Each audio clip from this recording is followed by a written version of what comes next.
wake up another person that's letting you as the source of the law is feeling kids. I'm disgusted at the evil in the end, and if you connect the dots, you'll see the vision in your head. Why do people die as victim to the streets?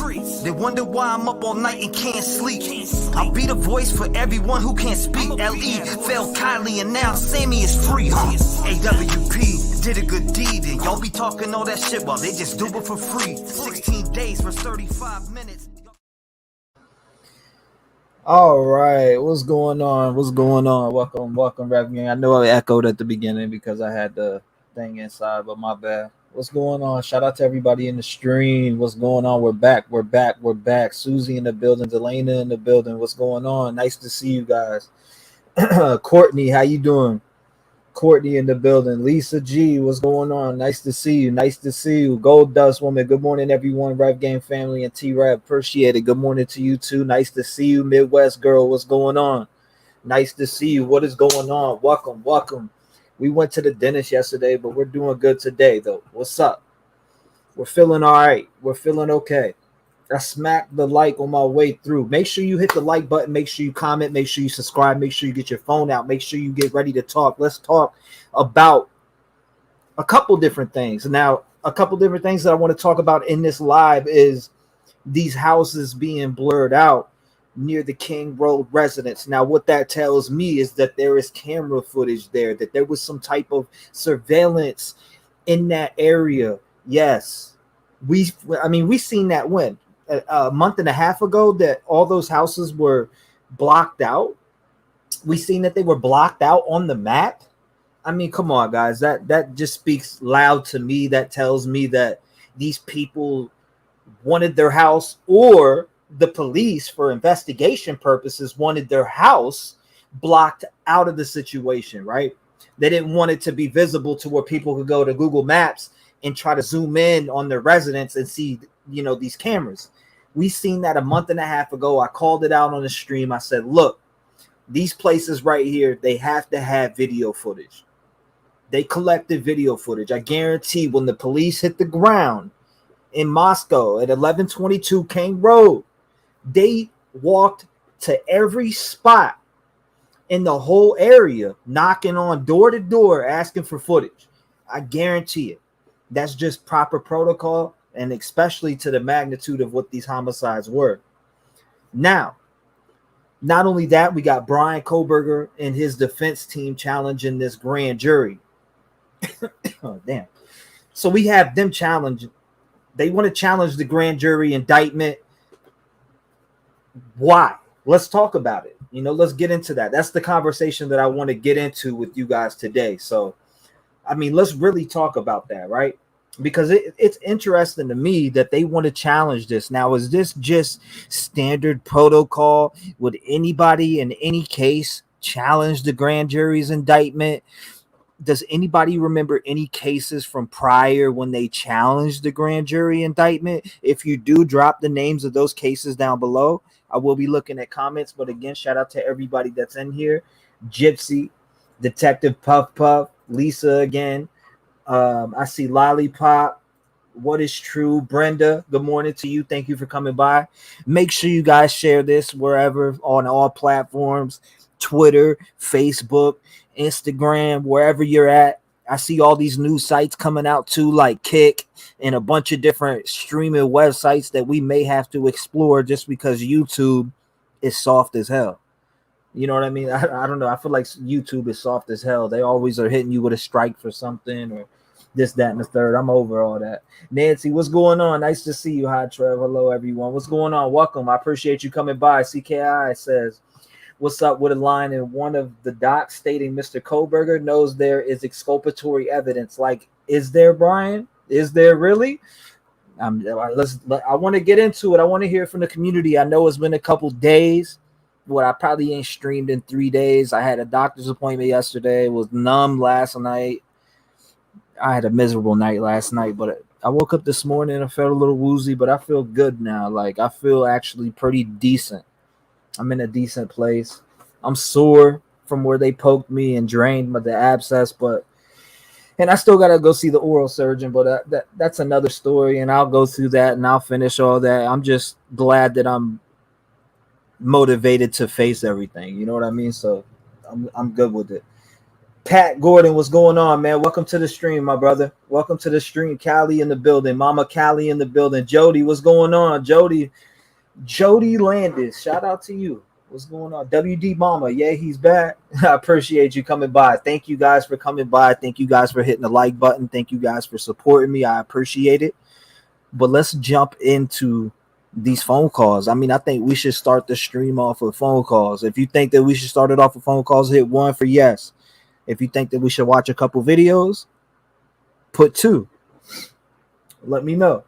Julie says, hey, T-REV and fam, I'm driving, so I'll be listening. That's what's up. I appreciate you tuning in. Thank you. What's going on, Random at Large? Your profile pic is mad funny. I ain't even going to hold you. What's going on, Marie? Welcome. I appreciate you coming by. Ruby, shout out to you. I appreciate you coming by, too. CKI says, trees for Sosa and love for T and the fam. Thank you. I appreciate you, CKI. Always showing support. I appreciate that. Let's have coffee together. I wish I could have some coffee right now. I don't know. Lily White, what's going on? Welcome. Welcome. Ghost Devil, welcome. Sarah Sweetness, beautiful day for beautiful people. Love y'all. I appreciate you. Love you back. Alice says, please drop link to becoming a member. Thanks. Mods will drop it for you. I appreciate you supporting the channel. Thank you. Hi, T-REV. What's going on, Danielle? Welcome. Nice to see you. Dixie in Tennessee mountains. What's going on? Nice to see you, too. For everybody coming in, make sure you hit the like button. If you're new, hit the subscribe button. Show some love. Call in. The phone number is on the screen right now. Matter of fact, we're just gonna open it up because I want to hear from y'all. I got the phone lines open. I took it off. Do not disturb. Make sure you call in at 219-885-9693. Everybody gets 6 minutes. And after the 6 minutes, I really got to get cut down on these time limits. Like the time limits got to be strict like the last stream. I felt like I stuck to the time limit pretty good last stream. 6 minutes is pretty solid. I feel like that's perfect. No, hey T, what's up? All right, let me read. Jenna says, anybody would challenge the grand jury indictment. If I were on trial for my life, I would challenge the grand jury indictment. Shout out to Cali. What's up? They working hard on that alibi. Yeah, what alibi though? Let's hear about it. Appreciate you, Red's Paradise. Shout out to you. Walat in the building. Walat. I don't even know how to say your name, bro. To be honest with you. Welcome, Alice. I appreciate you joining. Thank you. Let me pull this up. I gotta pull this up on my screen. There it is, right there. Shout out for you. All right, there it is. And I got these documents too. Yeah, this is it right here. The official sound effect, baby. That's for everybody that's here. Now I know new documents came out, but that was about what was it about the media coalition or whatever? I have them right here. Where's it at? So it was in the Supreme Court of the state of Idaho, petition for writ unanimous or writ of prohibition. The Associated Press, Radio, Television, Digital News Association, Sinclair Media of Boise, LLC, KBOI TV, Boise, the McClatchy Company, LLC, States Newsroom, DBA, Idaho Capitol. So basically, I know this is about the gag order. The new documents that came out, I don't know if y'all seen it. It was released on, I'm trying to remember what date this came out on. What date did it come out on? I know it was 2 days, or actually it was the day my last stream. It came out literally right after that. I know you guys seen that. It's all right, Doozy. I'll be cool. Y'all see where Richard Allen is supposedly pleading out. Richard Allen, that's another case, the Delphi case. Okay, so allegedly, Richard Allen admitted to this or confessed to the crime 5 or 6 times. I mean, he confessed allegedly. Now, I don't know where those statements are. I'm pretty sure if he did confess, they're on camera, but if they're not, then he confessed to what? Jail people, jail mates? I don't know what the story is on that one, so I don't want to jump to conclusions, but I'm waiting to hear more. What's good, boss? Shout out to boss, man. I appreciate you. What's up? But yeah, the phone lines are open for sure. 219-885-9693 phone numbers on your screen. You should be able to call in. Legit.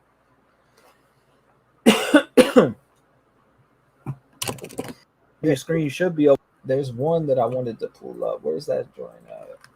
Here it is, right here. Hold up. Let me pull it up.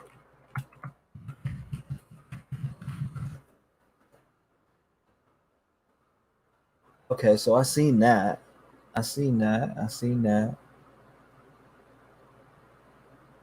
They want to what? They want to do what?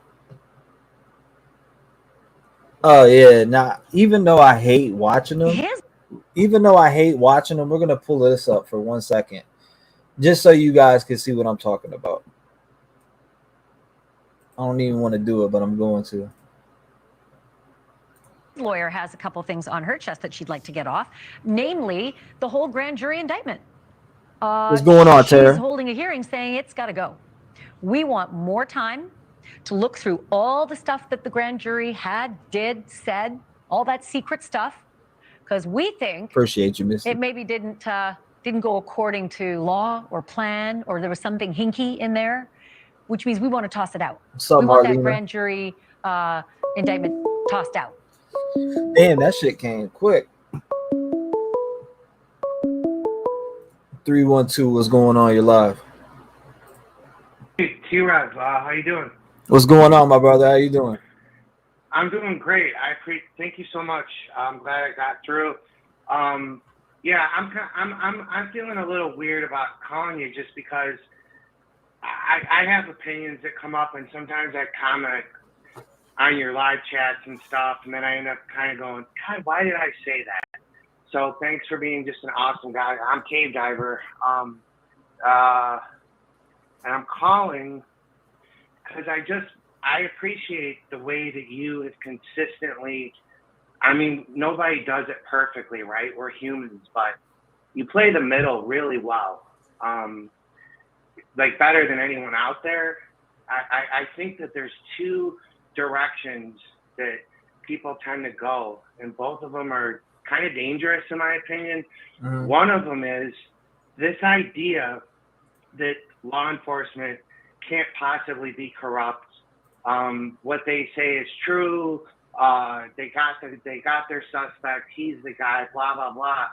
There's multiple examples throughout history of cases where prosecution went out of their way to falsify evidence, to falsify testimony, to get convictions. And I'm not going to go down a rabbit hole with the Manson case, but I highly suggest people read the book Chaos. The whole thing was fabricated by Vincent Bugliosi. It's history. It happened. The three women and Terry Fletcher were coerced through false promises of immunity to basically say what Vincent Bugliosi told them to say to get a conviction. It happened. I'm really good friends with a guy who owns one of the biggest trucking companies in the country. Mm-hmm. Phil Paskey worked for him. I know some shit about the Gacy case. Gacy was not alone. There were other people involved, and there's more evidence coming out about that. I've got friends with the Chicago Police Department. My point is, that doesn't make me a smart person or an awesome dude. I'm just saying, like, it's not outside the bounds of possibility that there's a larger thing going on behind the curtain. Now, that's that side. The other side, which I applaud you for not attacking, but reeling us in, and on your show in particular, is the fantasy stuff and the fantastical way that people are drafting their own personal narratives or buying into the idea that, oh, well, we just know, you know, we whatever, I'm a Bailey stuff, right? Or whatever, the laundry list of all the other stuff, you know, and yeah, we're humans, and yes, we have a right to speculate, but it seems like those are the two poles that kind of exist. And you have consistently I really feel like, and no one does it perfectly, but try to draw us to the middle and to take a pause. And it's like, yeah, man, you know, we can speculate and we can have these nuanced conversations, but let's not like get so far to the left or so far to the right that we're losing sight of the reality of what's actually happening. And it kind of reminds me of the way Joe Rogan deals with his guests.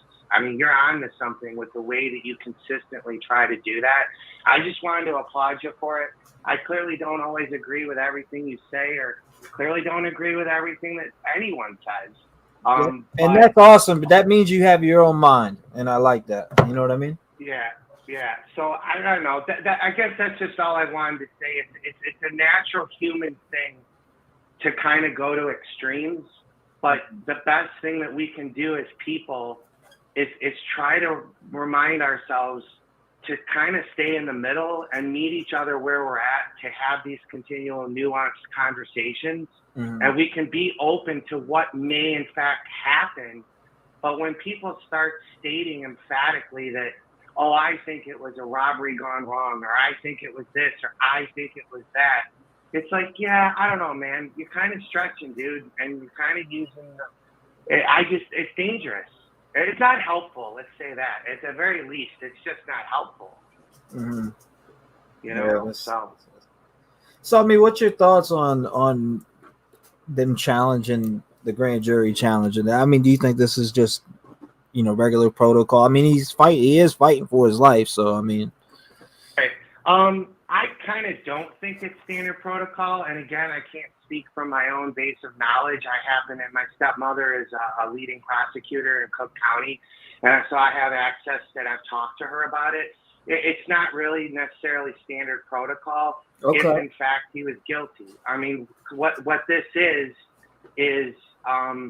exculpatory evidence was mentioned, and exculpatory has a very specific definition. Now, we can all decide what we think that means per our own personal narratives or the popular narrative in the media, but that's not exculpatory. Means what exculpatory means. And they need to determine if, in fact, the grand jury had access to and or heard about said exculpatory evidence and still decided to go with an indictment. Because if they didn't hear that, that's a problem. That's a real problem. So he's not a dummy, clearly, with his education. And this public defender, oh my Lord, man, if she gets him off, her career just shot through the roof. Yeah, that's true. Yeah, hey, I mean, if she gets him off, right? If she gets him off, but I mean, what do you think things will be that'll get him off? You know, what are your thoughts on the case in general as it stands right now? Before I let you off, it's been 6 minutes. Yeah, no, I'm sorry. Well, my thoughts on it are that I really do think that they truly believe that they have their guy. I don't necessarily buy into that there's some kind of larger conspiracy. I do think it's possible that they just simply don't have the right person. And that happens. It can be that simple. It doesn't have to be some big complicated super Hollywood narrative about, a conspiracy and they're trying to, frame somebody. Right. I do think it's possible that they just simply got the wrong guy. And it's about that simple. And I'm just really kind of following your lead. And it's like, let's just look at the facts and we can have this nuanced dialogue. And hopefully the truth will prevail. Hopefully justice prevails in the end. No doubt, man. I appreciate you calling in, sharing your thoughts, and having a voice in the community, my brother. God bless you. And I hopefully hear from you again, my man. Fair enough. Bye-bye. Shout out to you, brother. God bless him, man. Shout out to him. I appreciate him calling in. 219-885-9693. I want to hear your thoughts on the grand jury. Brian's defense challenging the grand jury. What are your thoughts on that? What are your thoughts on these houses being blurred out about a month and a half ago? But if you really think about it, those houses being blurred out makes me think that there was video footage over there. Personal opinion, but hey, 337 sent from heaven. What's going on? You're live. Hey, T-REV. This is my first time calling in. I'm a little nervous. My name is Molly. I'm from Louisiana. How are you? I'm doing good. All right, so just act like this is just me and you talking, and yeah, definitely. You know what I mean? Don't pay attention to chat and all that. Just speak. Oh no, because then I will get nervous and I won't want to talk. It's okay. 6 minutes. The floor is yours. Thank you. I think that I probably have an unpopular opinion when it comes to the Idaho 4. Mm-hmm. I definitely think that, it's definitely a possibility that Coburger is guilty. I'm more of an 80% that he's guilty, 20% that he's not. I think that most people need to remember that, it's easy for law enforcement to pick somebody up for something, accuse them of something, and them not be guilty. Mm-hmm. Now, granted, it's not good that his DNA was found on that sheet. That, to me, that's the biggest thing. I mean, come on, explain to people that you didn't commit a stabbing murder, but yet your DNA is found on a knife sheath. Right. Who would have access to a victim? Exactly. And I agree with that. Keep going. But it's the thing that I think everybody needs to remember, though, that people are innocent until proven guilty. They are. And we shouldn't try people. I mean, let's say by the sheer maybe possibility that he didn't commit this murder. Let's say that he had a knife. That was his knife sheath. Mm-hmm. He pawned this knife and knife sheath, and somebody purchased it and then committed a terrible crime with it. Right. Then how is he supposed to have a life? Let's say he's not guilty. How is he supposed to have a life after he gets out of jail? I mean, his life is essentially ruined no matter what now. So I think it's okay that they're wanting to kind of, fight the grand jury. But in my opinion, okay, you fight the grand jury, then what's going to happen? You're going to have a preliminary hearing. Mm. So I feel like either way that it goes, I feel like they're kind of grasping at straws right now. And I get it. His life's on the line. They have to fight for him. That's their job. Absolutely. But it's a mess. It is a mess. This whole thing is an absolute mess. And I see where everybody's opinions come into play. I mean, we don't know. We don't know what all they have. We don't know what all happened. And I feel bad for the dude if he's not guilty, because his life is ruined. His family's life is ruined. But I also feel so terrible for the victims' families. It's a very messy situation. Absolutely. I mean, there's a lot of things that need to be explained, though, like as far as his vehicle is allegedly in the pains, etc. A lot of that needs to be explained by the defense. Yeah. They need to bring that up. That needs to be, brought forward before I could start feeling bad for I would definitely feel bad if it wasn't him. You know what I mean? I know. And I think that's like a weakness of mine, where it's like, I try to find the good in everybody, and it's like, if he committed those murders, there's no good in him. That's a good heart. You try to find the good in everybody. I get that. But it's difficult though. It's a really messy situation, and I just hope for his sake that how do I want to say this? If he's guilty, he needs to be punished for it. If he's guilty, they need to kill him, point blank, period. And those families need closure too. I mean, not to get into too much personal stuff, but my brother-in-law was actually murdered 2 years ago. We're still going through, we're still having to go through, trial, this, that, and the other. You can't move on until that's closed.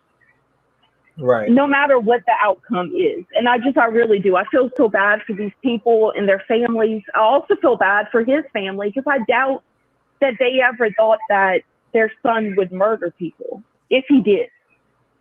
It it's a messy situation. But I'm so excited I got through. I listen. I never call in. I listen every single live that you have. I just sit back and listen, and I appreciate that you let people come up here and talk, because a lot of channels, they don't do that. They just, this is what I think. You better agree with me. If not, okay, well, that's it.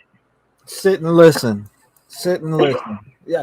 That's what I like hearing from everybody. That's exactly why I like hearing from everybody, because sometimes I get bored hearing my damn self. And not only that, I like to hear others. I like to hear others' thoughts rather than just turn on some mainstream media or look at what posts are out or whatever. You know what I mean? I'd rather hear from everybody out in the public themselves speak. That's how I like it.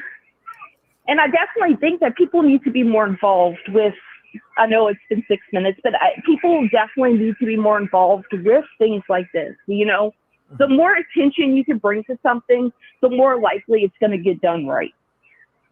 And that's exactly why we're staying on it. I appreciate you calling in. Thank you. Thank you so much. And your first time, where are you calling in from, and what's your name? You don't have to give us your real name. Oh, yeah. South Louisiana. And my name is Molly. Molly, I appreciate you calling in. Shout out to you from South Louisiana. Stay safe, stay vigilant. God bless you and your family. Lock your doors. And hopefully I hear from you again. Yes. Thank you. You have a good day. You too, man. Thank you so much. Shout out to her. I appreciate her calling in. What a sweet soul she was. Sweet soul. Great-hearted individual. 219-885-9693. Make sure you call in. 757 sent from heaven. What's going on? Donna, you're on the line. You got 6 minutes. The floor is yours. Take over. Hey, T-REV. How you doing? I'm hanging in there. How about yourself? I'm doing well. I'm glad to see you on today. I hope you're resting. I'm hanging in there. Let's get it. So what's your thoughts? We want to hear from you. Well, I was looking back at the time that the court hearing took place where they requested, a speedy trial, blah, blah, blah. I wonder if that was some kind of tactic. I'm kind of reaching here, but they were all saying, oh my gosh, how are they going to go through all this evidence in such a short time? And now they're talking about an alibi. What kind of alibi could he possibly have? I mean, I've sat the last few days rereading the original affidavit, highlighting it, looking at different things. I've been looking at different documents, and it's like, the more I reread this and kind of slowly just take in, guilt to me is definite, and I think that they're just, it's almost like they're trying to delay the process for some reason. But you know what, like you even said, how can they possibly go through all of that evidence by October? It's not possible, really. We were thinking sometime next year for this. And this exculpatory evidence that they say the prosecution's holding on to or whatever. Correct me if I'm wrong, but they have to turn over all evidence, but it doesn't have to be all at one time. Is that correct? Right. So they may have a hold of something that they're not releasing yet. The prosecution may have something, and I think that's where... Well, the thing is they want to know what the grand jury's seen. That's what the defense wants to know. Bad. Well, yeah, but see, that's part of what that evidence that they showed the grand jury is exculpatory evidence to Ann Taylor and to Brian Coburgers is the one requesting this. He's requesting this from what I've read. Right. Yeah, she's his attorney and all that, but he's kind of pulling the shots on what he wants, and from, because it said Kohlberger requested, he declined to plead, You know what I'm saying? So he's got some kind of say so in how his case is being handled. Right. And I don't think it's her. I don't think it's Ann Taylor that wants to know. I think it's Brian Kohlberger that wants to know what exactly they have on him, you know. Mm-hmm. But whatever they showed that grand jury, because they have to, for the grand jury to indict him, it has to be without a reasonable, I mean, it has to be, my brain's left me, without a reasonable doubt. They have to have no doubt that they believe that this person committed this crime. The grand jury is not going to indict him unless they have probable cause. That's what I was looking for. But they have to have probable cause for the grand jury to even indict him. So he's the one that wants to see what they have. It's not. I don't believe it's Ann Taylor. I believe it's him. She knows that they can hold on to that. They'll have a date. I'm sure the judge will set a date when all evidence has to be presented, you know, to the defense and to the prosecution. But I have not seen anywhere where they've said that they've set a date for that. But I don't think they're going to grant that. I really don't. I think that's something that's going to, I think they're stalling. I think he wants to delay the trial. This alibi crap, what kind of alibi could he possibly have? I mean, that's what I was reading today. I read some of it this morning, that it's not only that they're wanting to see what the grand jury saw, but also they were talking about an alibi, and I just don't get that. I don't get how, where he could possibly come up with that. Because if you look at the affidavit, they have him numerous times on camera. Right. You know, and I don't know. This kind of stuff right here just drives me insane, because you get to a point where you settled. It's like, okay, let's go on a trial. We're getting little crumbs here and there, and then all of a sudden they do this, and it's like, it makes you feel like, Jesus, you know, do they really think he can get off on this? You know, can he get off of this charge? I don't want to see that, you know. After the reading and stuff that I've done and the reviewing that I've done, you know, I am more confident now than I was before. Right. It's not that I wasn't confident that he did it, but, you know, I always had that what if lingering, you know, in my mind at one point. Not anymore. But I mean, what do you think? What are your thoughts? As far as what? Why they're doing that? I mean, I have no idea, to be honest with you. The challenge in the grand jury, I have multiple thoughts, but I just can't nail exactly what it is. Well, I think it's fear of the death penalty, you know.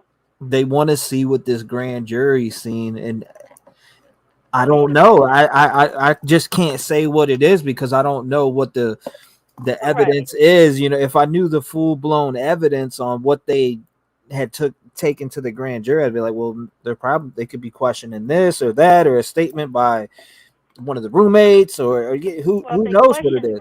If they question the grand jury, they can also try to get their decision turned over so that he doesn't have to face the death penalty. You know. But I mean, I don't think that'll happen though. I don't know. I heard the timer go off. No doubt. I appreciate you calling in, Donna, as always. It's good talking to you, Trev. I'm glad you're feeling better. Thank you. I appreciate it. I know I was numb as hell yesterday when I got home, but I'm feeling a little better now. I'm actually feeling a lot better. I'm not throbbing, so. Well, that's good. That's what they're supposed to do. Yes. I appreciate you calling in, Donna. God bless you. Thank you for having a voice in the community. If you think of anything else, you call back. I appreciate you. God bless you. Lock your doors. Stay safe and happy Friday. Hey, you too. Thank you. Bye bye. Shout out to Donna. Everybody give Donna a round of applause in the chat. Woo! 4 in the door, baby. 314, you're in the door. What's going on? 6 minutes and 30 seconds. You are on. Hi, T-REV. It's Midwest. Midwest, what's going on? Not much. Just wanted to go over just a couple things and I'm out of here. Just make sure you ain't licking no boots. I'm not licking any boots, trust me. No, I know. Neither are you, trust me. Well, I like to go to lawyers because they know more than a lot of the YouTubers out there. And I like to get some answers because I get confused on all this stuff. So my main one was, okay, so if they have this, exculpatory evidence or whatever, and they want to see what this grand jury has, then if he is innocent, why is he sitting in jail? There's no way I would be sitting in jail if I was innocent. There's no way. Right. So I had asked them, and they kind of got a chuckle out of it. And they're like, no, that would have to get past the judge first and the prosecutor. Not that he's innocent. They think they have exculpatory evidence or whatever it is, but they might have it, and it would have to get past that prosecutor and the judge first. So they also explained to me that the grand jury is very minuscule that it would ever get overturned, that indictment. It has happened, but barely ever does it ever get overturned. Now, if it does, they said then it goes to a preliminary hearing. So that's what will happen. And then they'll have to go to a preliminary hearing for indictment. So those are the questions that I had. Do you think that's going to happen? No, because what the lawyer explained to me is, it could happen that the grand jury indictment gets turned over, but it was like very minuscule that it ever happened. So unless they have, and then this alibi thing, that's, they're giving them more time for the alibi thing. If he really had the alibi thing, really, I mean, they're trying to see what they have against them so they can maybe cook up an alibi or something. I have no idea. That's just my opinion. I have no idea. But no, I don't think it'll get turned over, but that's just my opinion. Don't, quote me on that. But those were the questions I had for them, and that's what they answered me with. So that's really all I had to say. One thing I have to get off my mind is, I'm part of the Rev Game family, and, I believe in what I believe. And, I tell you what I believe. I'm not going to go around here looking at all these other people and creators, whatever, and say, oh, I believe your stuff.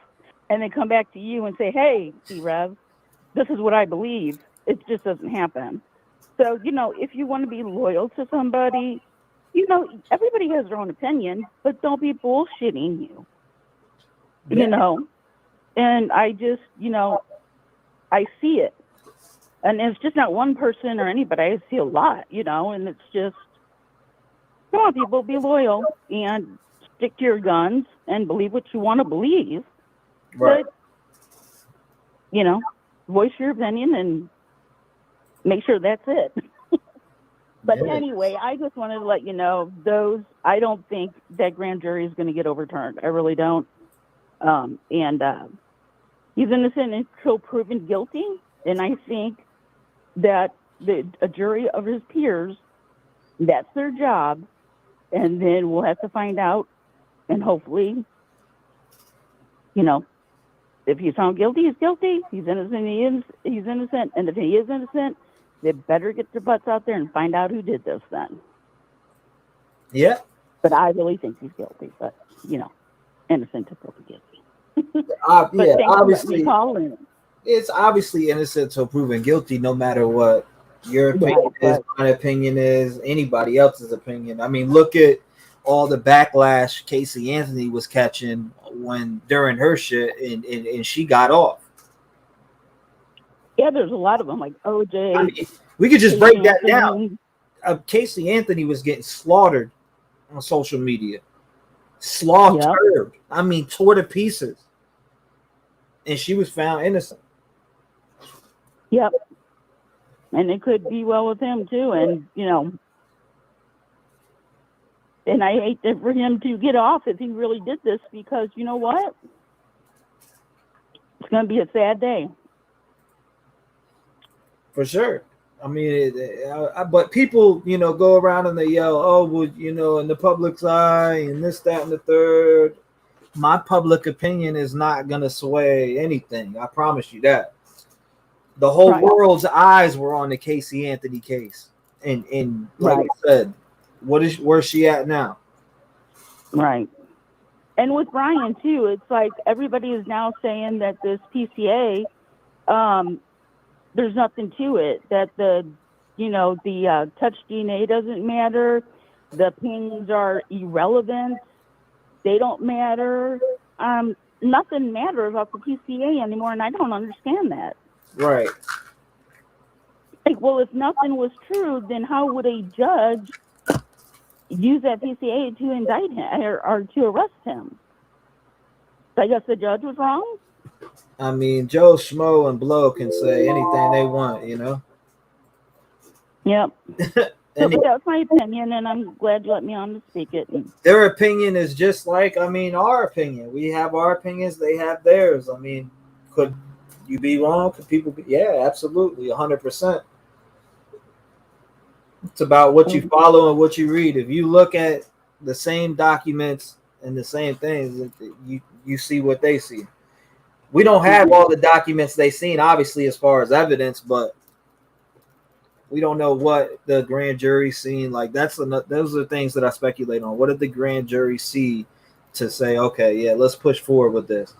I'd like to know, but I mean, if we have to wait till October or maybe even further, I'm okay with that as long as everything happens properly. So. Right, and they're going to get that stay, so it's not going to be October. It's going to be a while. Absolutely. Well, I appreciate you calling in. No problem, and I'm glad you're feeling a little bit better. Yeah, I'm definitely feeling a little better right now. I'm not throbbing and not in constant pain right this second. I'm a little sore. 100% though. Yeah, I'm a little sore. Maybe next week. But yeah, hopefully. Yeah. We'll see.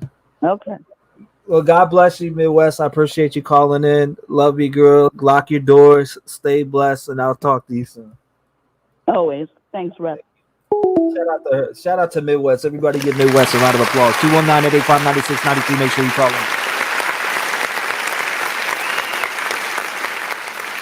6 minutes and 30 seconds. 30 seconds is that little break, 409. What's on your mind? Hey. Hey, how's it going? You're live. Oh my gosh. I can't believe I got through. Yeah, you got through. 6 minutes, 30 seconds. The floor is yours. What's your thoughts and opinions on the grand jury, etc.? Okay, so I wanted to the grand jury. All right. I believe that the defense is just doing whatever they can to try to get this guy off. And I definitely think it's gross. I just can't believe this case. Like, all the people that are demonizing Dylan and Bethany, and after reading Kaylee's journal, she loved these girls. They were all best friends, and just the fact that that they are like making them out to be drug dealers and this and that, and it's gross. just can't believe it. And then I also was curious, we had kind of like mentioned it in the chat about them using, allegedly Brian using different weapons in the house, and someone said a stun gun, and I just wanted to hear what your thoughts are on that. I mean, what's the thoughts on him possibly using a different weapon? I mean, you never know. You never know, but I mean, they only ever mentioned this K-bar. Yeah, the reason I say it is because I've watched like different things, and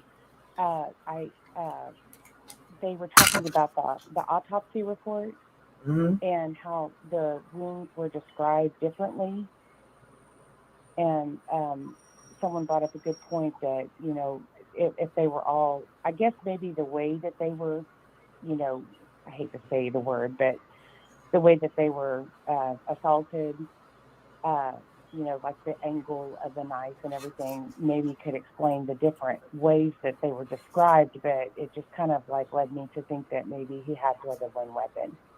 And I thought that was kind of an interesting fact. Yeah, I mean, that is interesting. Did he use a different weapon? Some people, I see people talk about this golf club and all different types of shit. Stun gun is the second one I seen. Yeah, the golf club thing, because apparently Ethan's golf clubs were admitted into evidence, and it's kind of interesting that happened. I mean, why would they need that unless it was involved in the crime somehow? But along with, I know we're mostly supposed to be focusing on the grand jury, but I just wanted to tell you that I just really appreciate you, because there's so many people out here just like ripping these kids to shreds, and I really appreciate that you are, kind of standing up for them, and also the surviving roommates. My gosh, I mean, especially like I said, after reading Kaylee's journal entry, and she said that she loved her best friends and Bethany. She mentioned them by name, Bethany and Dylan, and of course all the other kids, and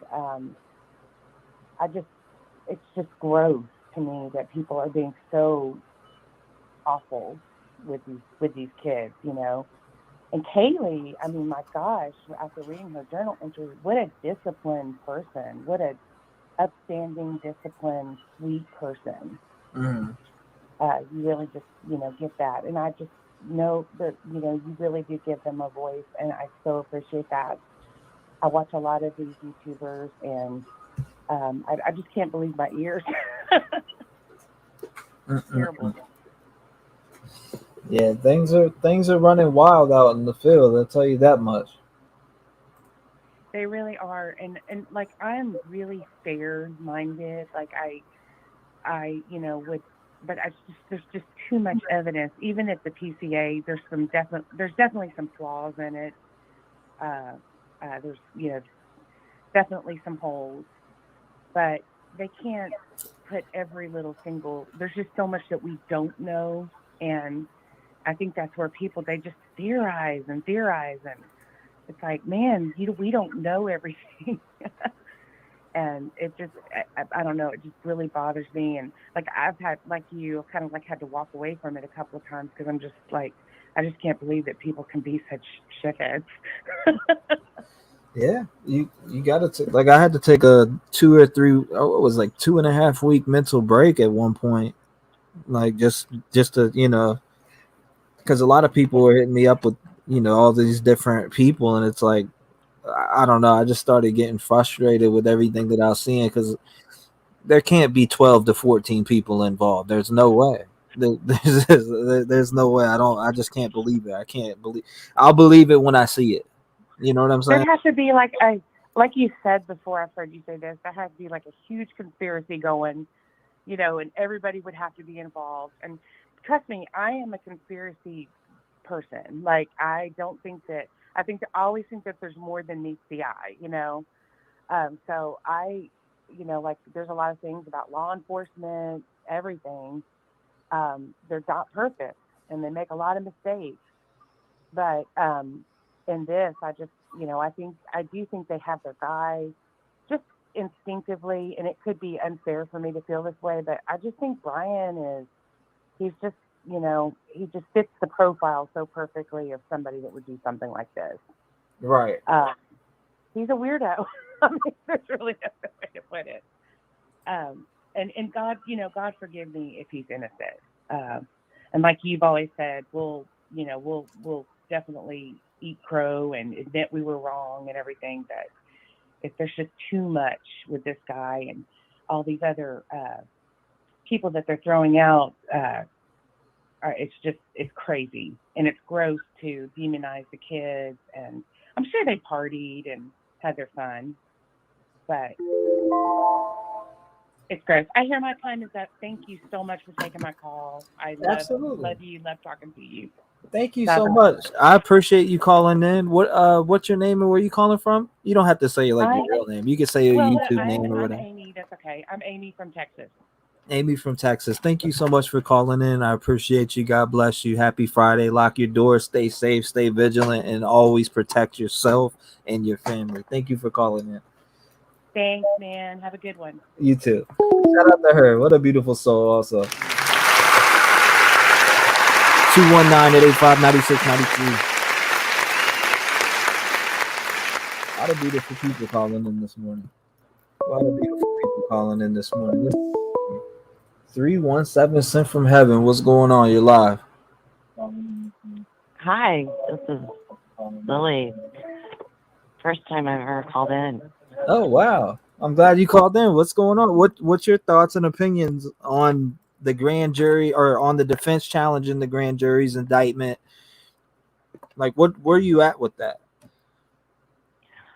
Well, I think that Coburgers Defense is going to do everything that they can to try to get him out of it. I think that the police force has done an exceptional job of getting the FBI involved quickly so that they can apprehend someone. You can't. If you see all the cameras from that whole area and all the video of him in that area of the time of the deaths,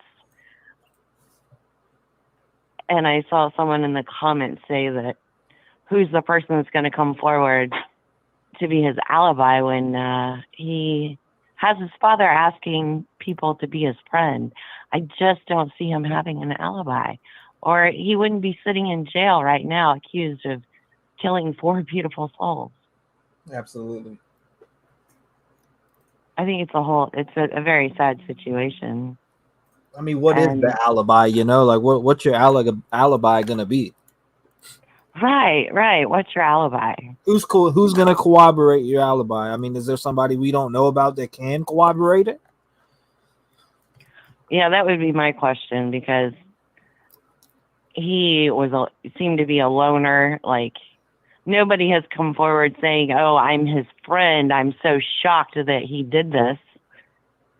I've seen no one do that yet. I've been glued to this case since day one because same. I've been traumatized by him, because these 4 people should be alive. Their families should not be hurting. I don't know if people out there realize what it is like to lose someone that you love. I lost my oldest sister when I was 12. She was 19. She was killed on Highway 31 in Indiana, right down the road from my house, by a drunk driver. God bless your soul. What part of Indiana? I grew up in Hamilton County. Hamilton County? Okay. Just north of Delphi.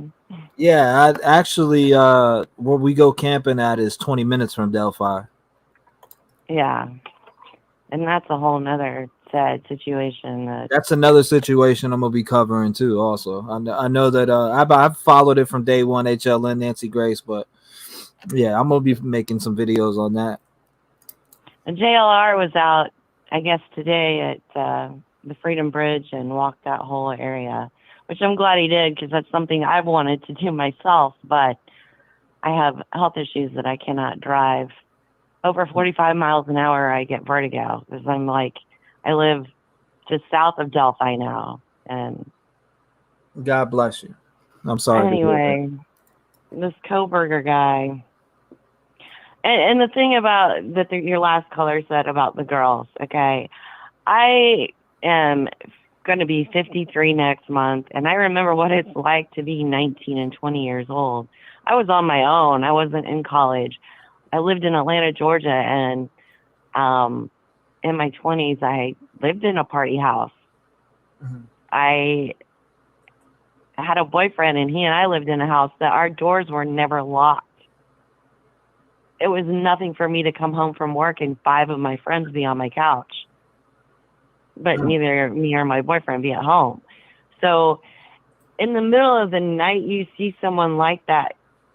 Yeah, I'm going to lock my door and go to sleep and pass out. And if I've been up all night drinking, that 8 hours is not, I don't have questions in my mind about that, because I think of if that were me in Dylan's position, I would have shut my door, I would have locked it, and I would have made myself pass out too.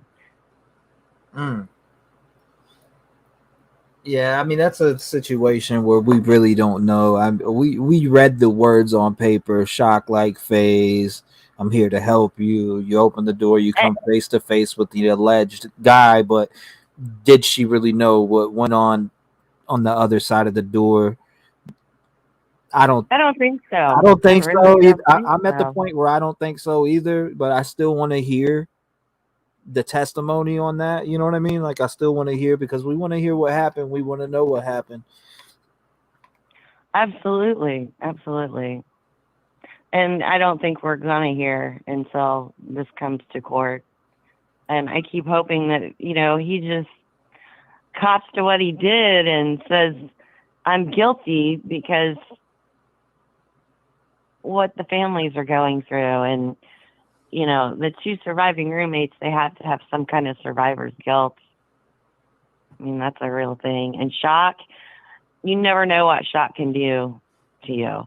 I've seen for myself a person in shock that couldn't speak.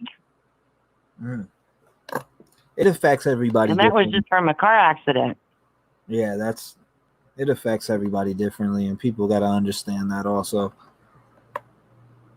But yeah, being 19 years old and living in a party house, that house was definitely bigger than the one that I lived in, and she had more roommates than I had, and I could imagine that people came and went from there. So yeah, I just, people want to badmouth Dylan for not calling 911, waiting 8 hours, blah, blah, blah. I just think that she did what any teenage girl would do, lock your door and make yourself go to sleep. You don't know what went down. Well, T-REV, I appreciate you taking my call. I hope you and Sosa are doing well. Well, thank you so much for calling in and having a voice in the community. I appreciate you. God bless you, man. Lock your doors, stay safe. And if you want to call back, you're more than welcome. And that goes along for everybody that's already called in or hasn't. If you can call in as many times as you want. Thank you so much. I appreciate you, and have a blessed Friday. Yeah, everybody lock your doors, because it doesn't matter where you live. There are some creepy people everywhere, and I've heard of people being so drugged up going into apartments that they think are theirs and they're not. It's going on everywhere. Absolutely. Be careful. Thank you so much for. Love you, T-REV. I appreciate you sharing your voice. God bless you, man. Shout out to her. I appreciate it. Another sweet soul that called in. 219-885-9693. Make sure you call in. We want to hear you. We want to hear your opinion, your thoughts. What is it? Let's hear it from you. Let me reach. Oh, I was about to reach. 646, you're in the mix. What's going on? Hey, T, what's up? It's Hollis. Hollis, what's going on? I'm gonna hit that 6 Nothing. in 30 seconds. I said I'm gonna hit that 6 minutes and 30 seconds, and the floor is yours. Okay. Let's go. So here's the deal. I believe in the PCA, it was Delana, because she's missed notes. She has all these notes. Mm-hmm. I had her point something out to me because I was really curious about Dylan, since she quote unquote saw the killer. I'm sure that with bushy eyebrows, I have a feeling she ID'd him through a driver license kind of photo lineup. Mm-hmm. And that's why I feel like they have, if they have an ID from the witness who points out, what I'm thinking is if they put some pictures of some Elantra owners, the ones they had near campus, and they put the driver's license in front of her, and if she pointed to his photo and said, that's the person I saw with the bushy eyebrows, then that's a big deal. That's huge. If she identified BK via photo, via driver's license, whatever. And I asked Elena about it, and she pulled out the PCA in a little section, and it made it look like kind of, sort of, maybe, we don't know. But I've always wondered, because in any case, if you have a witness, and I'm sure Dylan and Bethany were in protective custody until they caught this guy. No doubt, I'm sure they had people like outside their house, whatever, you know what I mean? They were being protected. And I am 100% almost convinced that Dylan probably ID'd him in some sort of a lineup. Mm-hmm. And that just verified it all the more. Like after they arrested him, maybe they went to her and said, okay, mixed his picture with a bunch of others and said, can you identify any of these people that you might have seen in your house? And if she pointed right at Brian Coburger's photo, there you go. You have an eyewitness. Now, isn't that controversial? Who later identified him. Wouldn't that be controversial because he allegedly had a full-blown mask on? He had a what? Oh. Mask, a full mask on that covered it. So wouldn't it be kind of hard to identify somebody in a photo? Not with that big ass hook nose of his and bushy eyebrows from a profile. I mean, look at the Papa Roger profile. Mm-hmm. That photo, right? You know, he's not that hard. I mean, sure, I'm just thinking that most witnesses are asked to try to identify someone, and if given some pictures after his arrest, without knowing he was arrested, knowing any information, because I'm sure they didn't want her to know anything because they may have wanted to do a lineup to ID him some way without her knowing of him in advance. I just think that maybe Dylan was able to ID him. But the other thing, too, I wanted to say is, a lot of people are like, well, how could you go in there and, do this to 4 people? How come nobody screamed? I'm just convinced he went in there and just started off on it in a massive way. And nobody had a chance to scream. He ambushed each room and just did what he did, bottom line.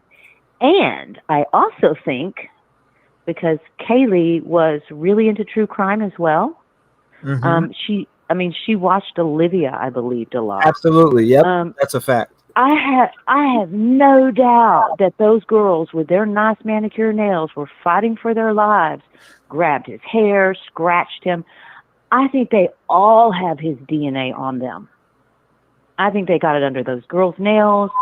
I think that maybe some of his hair fell off onto them and stuck to them. I think that his DNA is all over that place in more places than we know of. And that may be why the knife sheath, the single source DNA, they may not want to bring that in and confuse the jury. They may have more solid DNA that's just matter of fact, you can't argue it. It was not handled by 4 different people. It was not processed this way. It came off of the body of the victims. And that may be why the knife sheath is not that important. They may use the sheath as, this is the weapon that he purchased from Amazon. Here's the photo, and here's the photo of the sheath. This is what we found next to Maddie's body. Boom. But I think the single source DNA might confuse jurors, and they may not need it based on what they found from scrapings under the girl's nails or hair fibers left and all that stuff. So I think they have more. I think that the prosecution has more than they're letting on to. And he does not have an alibi. Give me a break. You need a couple of months to figure out your freaking alibi? Come on. I can look at my calendar and know what I was doing on that day. In fact, it was my wedding anniversary. Thank you for ruining it, BK, forever. But, it's just, I just think the prosecution has a hell of a lot, and I'm okay with the gag order staying in place. I think the victims' families should be given more information and let them have a gag order saying, don't tell. Don't tell the public. I believe the victims, but you know what? Victims' families, I watched the Parkland shooter trial from beginning to end, and that was so hard to watch. Let's see, 34 parents sat there and had to listen to the video footage and the gunshots of their children being murdered in a school. And this went on for a couple of weeks. And they could not react in the courtroom. They could not wear shirts that supported their children. They couldn't do anything. And it was horrible for them. Only until the victim's statements were they able to get off their chest everything they wanted to say. Right. But at the end of the day, when they walked out of that courtroom, and I don't know why he didn't get death penalty. They dressed him up all preppy and made him look like some little old kid. That wasn't him. He should have gotten the death penalty, point blank. He killed 17 kids and injured them. That wasn't the death penalty. I don't know what was, because they were like, some of them were 14 years old. But anyway, when those parents had to walk out of that courtroom, they were still victims, and they're still victims to this day. They don't have their children. So the families of this situation, they will be victims for the rest of their lives. So I think as long as the judge gives them what they need to know and says, just be quiet because we do have a trial, I think the parents would be quiet because they want to see him, get their justice, so to speak. Exactly. But I just wanted to say, I had heard that, well, the parents, you always get, the parents, I've always said, and I'm like, the parents are victims till the day they die. They've lost their child. Exactly. They'll always be a victim. So anyway, those are just my thoughts. I think my time has run out, and I'll go away, and I'm glad you got your tooth fixed. You don't have to go. God bless you, Alice. I appreciate you. Lock your doors. Well, you know what? I had to take a week off, too, because I got so sick of all these other YouTubers throwing the roommates under the bus with all these wild accusations when it's a very basic, simple case. It's not that complicated. And they're just doing it for clicks. They want to make all this shit up. They want to be in the limelight. And I just was like, you know what? I unsubscribe, change my algorithms, everything, of course, except you. And, I've been better for it mentally. I'll just put it that way. They don't show up on my thumbnails anymore. Well, so for everybody who's frustrated, I hate to say it, but just do that. Because then you won't see their stupid ass shit anymore, if I can say that. Can I say that? Yeah.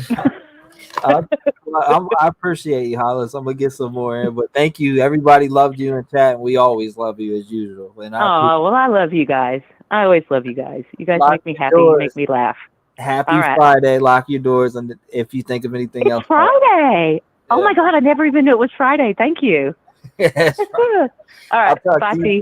God bless you. Shout out to Hollis. If you want to call in 219-859-692.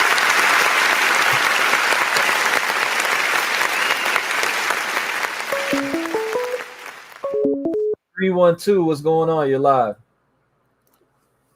I can't believe I got in. T-REV, man, I hope it's okay. I'm calling you back because there's something I forgot to tell you. Absolutely. You get 6 minutes and 30 seconds. The floor is yours. And so, yeah, it's just my tag is Cave Diver or whatever. I don't even know if you're interested. You might not be, and that's totally cool, too. I've been wanting to tell you that it kind of freaks me out a little bit. It's kind of weird. I have a friend. I'm a musician, and I have an acquaintance, I guess. I mean, she's kind of become a friend, but she works for this like online rock radio station. But her and her husband own and run a motel or hotel in Colorado, and it's a franchise. But basically, like, she kind of knows I'm into true crime, blah, blah, blah. And when Coburger was first arrested, she reached out to me and she said, he stayed here. And I was like, oh, holy shit. And she's like, yeah, he stayed here on December, 13th to the 14th. And I didn't hear much about it after that. And then a couple weeks ago, or maybe about a month ago, she sent me a screenshot of the receipt. And then I thought of you, and I was like, I legitimately have an actual receipt, but it's the receipt of with Michael, his father's signature on it, you know, that for the stay that they the hotel. And she was telling me that the FBI were tracking him for sure, because as soon as he left, they descended on the hotel and they closed the whole thing off and they did their investigation over there and it's looking for evidence or whatever. But she says that Coburger, anytime he walked through the lobby of the hotel, had a hoodie on and was like visibly covering his face. Like, I guess trying to hide from the camera or whatever. And she said he had gloves on. You know, they've talked about those latex gloves or whatever. I mean, none of this necessarily means that he's actually guilty. I wouldn't do that. I'm not that guy. I mean, I know people with high functioning autism that kind of do some weird shit. It doesn't mean that they've ended anyone's life. But I just found it interesting. I was like, holy shit, wow.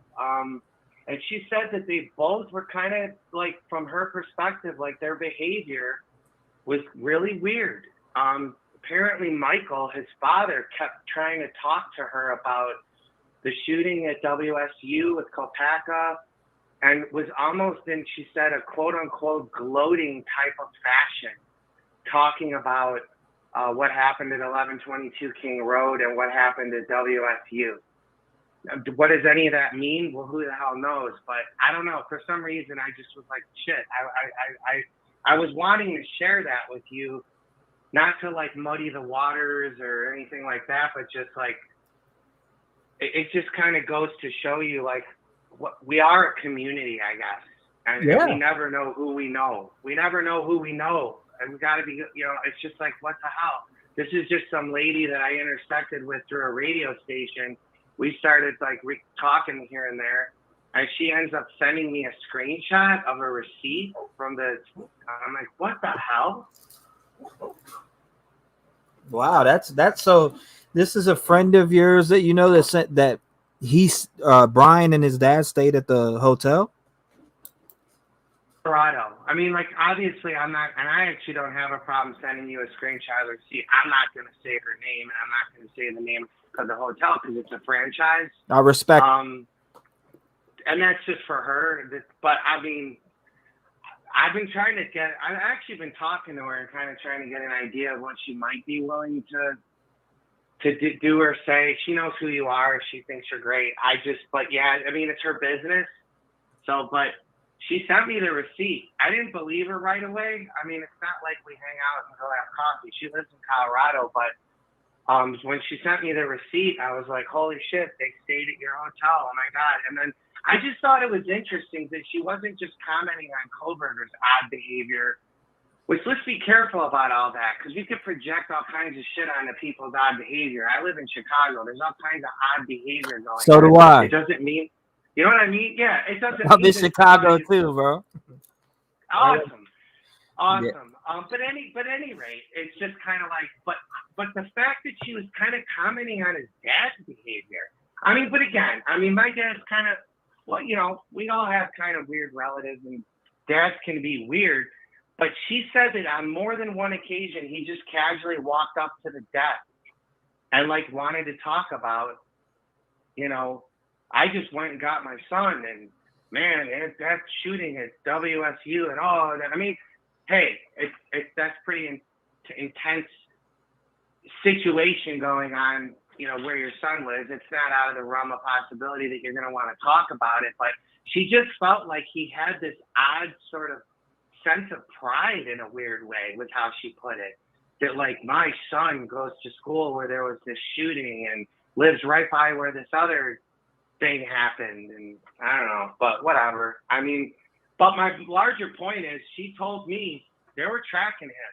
So there's been a lot of speculation about that. And again, that's just another example of, we all can think whatever we think, and that's totally cool. We all have a right to do that. But there's been a lot of conjecture about, was he being tracked? No, he wasn't being tracked. Well, he was. He was. That was part of him getting pulled over twice. I mean, as soon as he left the hotel, she said within minutes the FBI descended on her hotel and it was a crime scene. And they were looking in the room and looking all over the place for evidence. Wow, interesting. That's interesting. Send it over to the email. Yeah, definitely send it over to the email. It's trev757psn@gmail.com, and you can get it in the chat easily if you hit exclamation point email lowercase. I'll definitely check it out. That's interesting. Yeah, that's all. Oh, brother. Oh, you're a great rapper, by the way. You are so freaking talented. It's ridiculous. Keep doing what you do, man. I appreciate that, brother. God bless you, and thank you for calling in. I'll be looking for that email. Thank you, my brother. All right, cool. You got it. Bye. God bless. Stay blessed. Shout out to him, man. I appreciate it. 219-885-9693. What's your thoughts on the grand jury indictment being challenged by Bryan Kohberger and his defense team? What could they possibly be challenging? What are your thoughts on it? Let's hear from you. Well, I definitely am interested in looking at that receipt. Now, he says that his friend has a receipt from a hotel in Colorado that Bryan and his father stayed at. If that's what I heard, I'm pretty sure that's what I heard. We all heard it in here. So I'm definitely interested in looking at that. But the lines are open if you want to call in. I'll be looking for that email to come through. Yeah, that's we'll see about that. I think BK's dad has been covering up for BK his whole life. They'll be challenging anything and everything.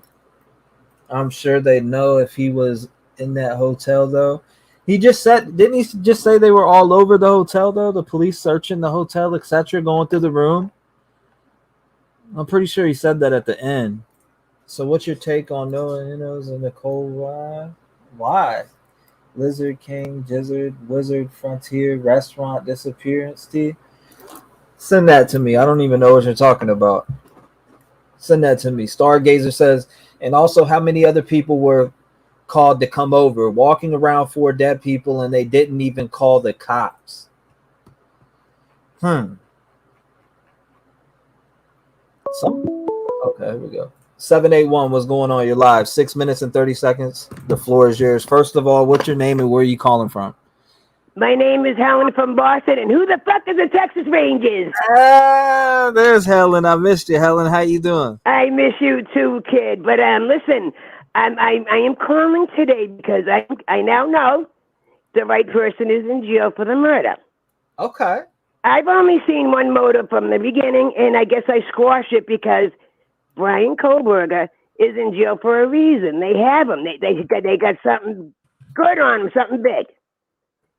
And from the beginning, I didn't think it was him. I thought it was the boyfriend of Kaylee because that was the only motive. Now I believe it's Ryan. Okay. What brought you to that? Listening to a bunch of idiots on TV running down the streets with these girls are from the cartel and drug dealing and all this bullshit, all these lies. How dare these people say things like that? Have you seen these families? They're a mess. I lost a son to drugs and gangs. Let me tell you something. I ended up in a divorce because of it, because my husband said he gave me 1 year to get over the death of my son.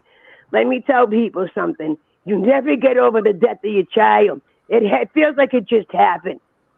Steve's face yesterday on TV was so sad. People got to stop making up stuff.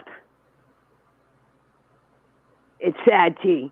Interesting. Yeah, I mean, there's a lot of made up stuff going around.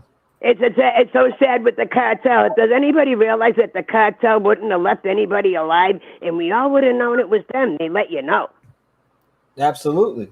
I'm from the city. I understand shit like this, but a lot of people don't understand it, and they're running with these stories.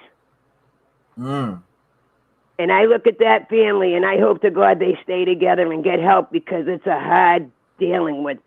Parents should not lose their children. That should be against the law to lose a child. Oh, that most definitely. And I know that you told me you lost your son, and I know that you said you were still going through, what was it, 10 years, and you go to, yep, 10 years, and it still feels like I'm getting the phone call every second. And I remember you saying you're in therapy till this day. I remember you saying that.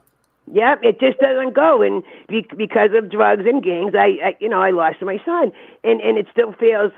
It doesn't mean he was a bad person, guys. It just means that he got messed up with the wrong drugs himself. Nobody made him do it. You see, my granddaughter lives on campus with the college girls, and she hangs around in the sorority houses and all that. They're not out big dealing. They're experimenting with pot and a little bit of this and that. These kids aren't dealers.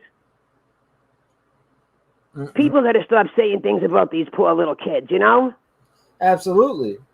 My heart, when I seen Steve's face yesterday, come on. This family's in pain. Most definitely. And you know Steve's watching. Steve watches. I guarantee he watches everything. I know, I could tell. And boy, man, I just hope that family sticks together, because my family ended up breaking up because of the death of my son. It's sad. And I want to thank you for running with the facts, you know? I wish everybody else did. I got tired of the bullshit. I got tired of hearing the bullshit that was coming out. I know you did, and so did I. And then I just finally, with this cartel business, I would have never opened my mouth or called again, but I only call you. But I just had to bring up this stuff with drugs and children and how us parents feel losing a child at the age of 20.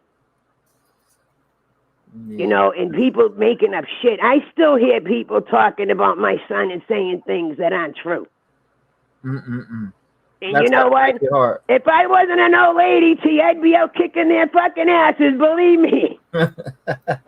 They just need to realize the family's going through so much, and we all know Steve's watching. Absolutely. And my heart breaks for that family, and I wake up crying, I go to bed crying because of losing a child. Nobody understands it unless they lost a child. You got to go through it. And you go through it to the day you die. Yeah, I thought I wouldn't get through my life, T, but I'm getting through it because of my granddaughter. I'm putting her through college right now. And I brought her up, and I took good care of this girl. You got to remember, she doesn't have anybody. She don't have a father. And this little girl, so she's doing amazing in school. And she ain't out there drug dealing. She's busting her ass with a part-time job to support herself in college. That's all these kids do. They work part-time, and, us parents try to help. It's not easy. Now, everybody needs to leave these kids alone. They're not drug dealers. Yeah, I mean, if they were, I'd like to see the receipts, which I haven't seen it. They're experimenting. I hear the stories of my granddaughter and her friends. They're experimenting. Who didn't? Right. I don't even count smoking weed experimenting anymore. And I'm a heavy weed smoker. I smoke weed, and I'm 65 years old. And you know what? And I'm not going to stop smoking weed because that makes me feel better every day. Absolutely. It's not a drug. My doctor told me to do it. Yeah, it's medication. And I don't lie about that, but you know what? If someone else knew on the streets that knew me, they'd say, oh, that's why your son does drugs, because you smoke pot. That's how people are. Yeah. People are so mean, and for God's sakes, leave Steve alone. The hurt in that family's face, man. I hope to God he can get through life. Because I'm having a hard time still. I think Steve is doing a great job. He is. He's doing a great job right now. And what a man. What a father. What a man. He is something else, and I pray for him and his family and everybody every day. Time is up. And T, who the fuck is the Texas Rangers? and I just wanted to let that out there because it's heartbreaking, and these kids aren't involved with no drug dealing and whatever they're saying. People understand it and start running with the stories. Follow the facts. T, I love you. You have a good day, honey. I love you too, Helen. God bless you. Okay, honey, I'll call again soon. I can't Bye, everybody. I love my new community with T-REV. Everybody be safe. Bye-bye. What a wonderful surprise. Helen, God bless her. Shout out to Helen.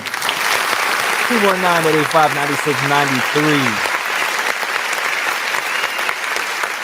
My man said he had the receipts, right? He said he had the receipt to what he said. The guy that made that phone call that called in, he said he had the receipt. This is the receipt right here.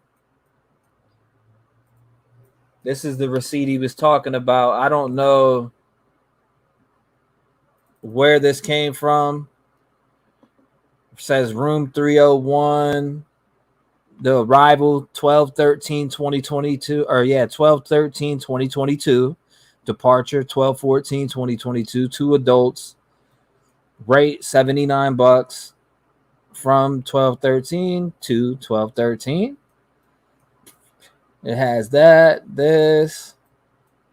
In order to provide guests with a safe, comfortable, and enjoyable stay. Well, it just gave away the name of that. Well, there's that.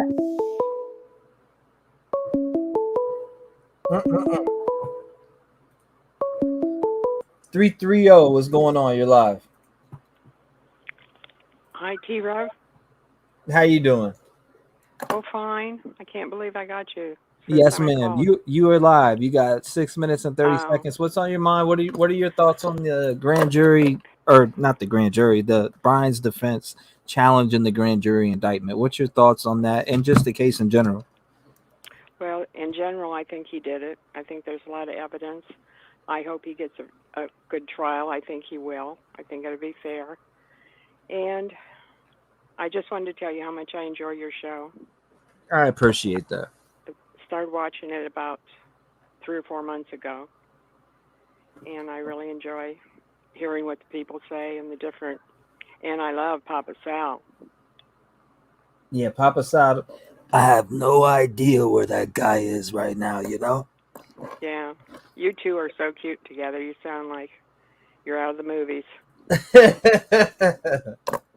Anyway, I'll keep it short because I'm a little nervous, but it's okay. It's just me want and to tell you.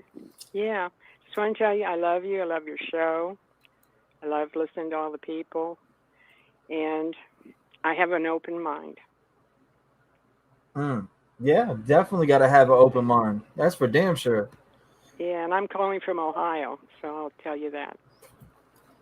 Okay, so you're my neighbor pretty much, Ohio. Yeah, pretty much, yeah. Cincinnati or what? Massillon, Ohio. Okay. Yeah. Well, I'll let you go and let someone else talk. I'm just so glad to get to talk to you. Well, thank you, ma'am. I appreciate you even just calling in. God bless you. Lock your doors, and hopefully I hear from you again. Oh, you will. Thank you so much. You. I appreciate you and your sweet soul. God bless her. What a sweet soul. Shout out to her. 219-885-9693. Let's hear from you.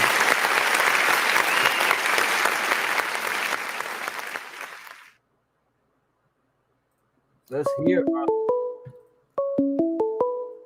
413. You're on with me. What's going on?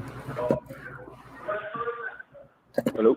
413. You can hear me? 6 minutes and 30 seconds. Where are you calling from? From New England. New England. Shout out to you from New England, bro. My brother. 6 minutes and 30 seconds. The floor is yours. What's your thoughts?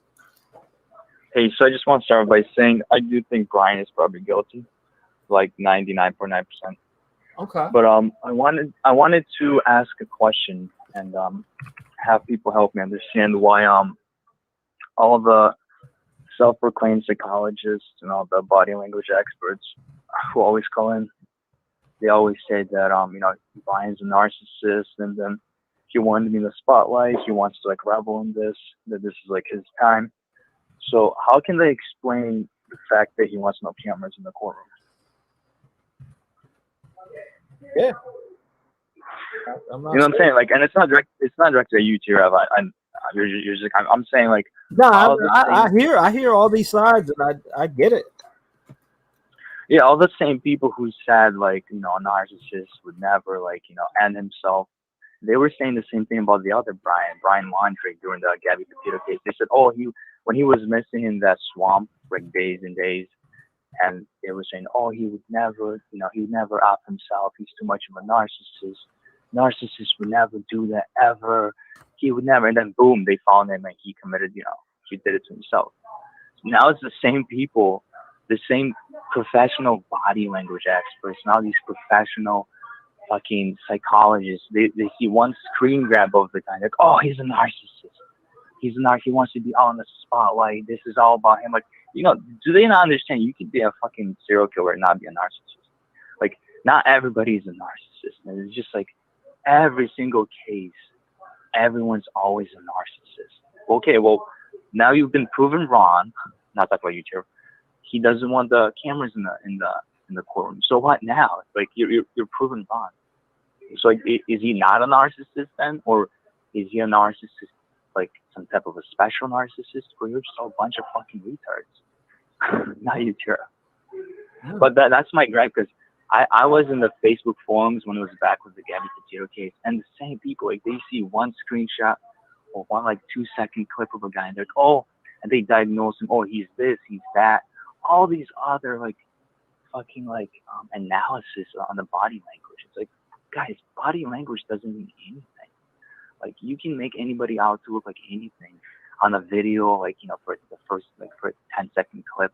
It doesn't mean anything. You have to, like, for you to diagnose him as a narcissist, you gotta sit down. There's mental tests and shit for that. Yeah, you gotta sit down in a professional setting, talk to the guy. Like, you gotta have these deep conversations and ask questions, do these tests where the narcissist can fail those tests. They did it with Amber Heard during the trial. They had to do these special tests where they, like, so that a narcissist wouldn't be able to, like, pass those tests. So they would be caught off guard. So a lot of people, like, I know, like I said, I think Brian probably did it. I'm not, like, defending him, but, like, not everybody is a narcissist just because they're a serial killer. Like, it's pretty ridiculous to me. I just wanted to say, all those people who said he's a narcissist, either he's not a narcissist because he doesn't want the cameras in court, or you're all fucking retarded. That's it. Well, I appreciate you calling in, brother. Yeah, I have no idea who Brian is. I for all I know, I don't know what he's diagnosed with. You know, who knows? Yeah, if he's a mental specialist. That's what I'm saying. Like, not every serial killer is a fucking narcissist. I'm just so tired of hearing that stupid shit. And they're always like, oh, he's gonna want the cameras. He wants the whole world watching. Okay, well, he doesn't want the cameras. Now what? Like, shut the fuck up. All right, Chip, I'm not gonna take your time. Thanks for the show. I always listen to it. You're doing great work. I appreciate you, brother. God bless you. Thank you for calling up and expressing your opinions. I appreciate that. Having a voice in the community. God bless you. Have a good Friday and stay safe. Lock your doors. Thanks, bro. All right. No doubt. Shout out to him. If you want to call in, 219-805-9693. Let's hear from you. My man said, fuck the people that think Brian's a narcissist. That man came in heavy and hot. He came in heavy and hot. What's going on, Shanny? Appreciate you coming by. Cave Diver, agree with this guy 100%. Everybody who gets dumped these days claims their ex is a narcissist. That word gets overused, misused, etc. Yes, I see a lot of I see the narcissist word getting thrown around a lot. Shit, I was playing my boy in Madden and he called me a narcissist. He was trying to tell me a story. I was kicking his ass. He's like, man, you don't play like everybody online. You run the ball too much. And then I started to say something. He said, shut up, man. You acted like a narcissist. And the word is definitely overused. I got to agree to that. Because my boy called me a narcissist fucking around when we were playing Madden. So it just makes me think back to that. How easily that word is used. You're not getting what I'm saying, dog. You're that shit made me laugh. My boy's funny as hell. Yes, the defense has to file the motion. 44-28. I know you're from another country. What's going on? You're live. 6 minutes. Oh my God! Who the fuck's the Texas Rangers? Yeah, what's going on? 6 minutes. I love her. I absolutely love her. 6 minutes, 30 seconds. The floor is yours, Shadney. What's going on? I'm just ringing to say that that I know that what's just been brought out and everything, and trying your best to decipher it and look at it in a hopefully impartial way. But the consensus seems to be that he's guilty. I, on the other hand, don't. just because I told you the last time I rang that just because someone is found guilty doesn't actually mean they're really guilty. Mm-hmm. But in saying that, we haven't got everything right now. So I'm kind of, like I said, the last conversation, I'm going to wait and see. Not because of the way he looks, not because of the way whatever, not because of anything like you know, like I told you the last time when my abuser, they made him look like the V word, which I hate. He came in with a suit and tie on, looking suave, if you want to say. Mm-hmm. I just want the truth out. Wouldn't that be good? Wouldn't that be brilliant if the actual truth come out? Yeah, I mean, we're waiting for it. We're waiting for that full truth to finally surface. Well, yeah, and sometimes you don't get the truth, and sometimes you do, and whatever, and it takes years to get the truth. But I can honestly tell you, if he wants a speedy trial, he may want it, he mightn't get it, but we'll all be here, still talking about it. And I just can't get over your woman. She is absolutely like, oh my God, my heart goes out there. My heart goes out there because I lost a friend.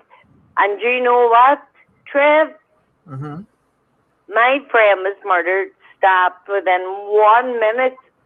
1 minute. Cameras shut down, place cleaned up, and the two people that did it are no longer here because they were going to open their mouths on each other. So it is what it is, but I come from a different country from yours, so you know it's like dog eat dog here. Where this is a university, you know, supposed to be innocent and just trying their best to do whatever they can to succeed in life. Mm-hmm. But I still remain neutral right now. I'll still remain neutral until them documents that Taylor asked, where he asked for the grand jury. Mm. We'll see what happens there. Because there's going to be twists and turns in this shit. It's going to send us all absolutely crazy. Yeah. And I'm ringing you from Ireland. You have to remember that. Mm-hmm. It's a freaking, oh my God, my bill was 279 quid last month. Mm-hmm. How's your mouth? It's doing all right. I'm healing right now. Did you get the colloidal silver? Did I get what? Colloidal silver. You just wish it round. You don't swallow it. You just wish it round and spit it out. Nah, I went to the dentist yesterday and had my abscess drained. I know you have an abscess. I gotta go to the oral surgeon next week though. Oh Jesus, Holy Mary, Mother of God! But seriously, I do got relief. They're gonna cost you a fortune, and that's not good. You can actually heal your teeth by yourself. I haven't used fluoride in 6 years. And I will not because of the penal gland. And you should know this because of your spirit boxes. You need to be opened and and your third eye needs to be opened to get this. And see if anybody says I'm drunk, I swear to God, I'm gonna crack up. I am not drunk. I am nothing. I just rang you because after hearing that's a fucking Texas Rangers, I was just like, this is great. I love this. But in all sincerity, please get that sorted, and we can all talk about what happened to Burpley in the faces. But until everything, if it is going to be October, then it's not going to be long the October.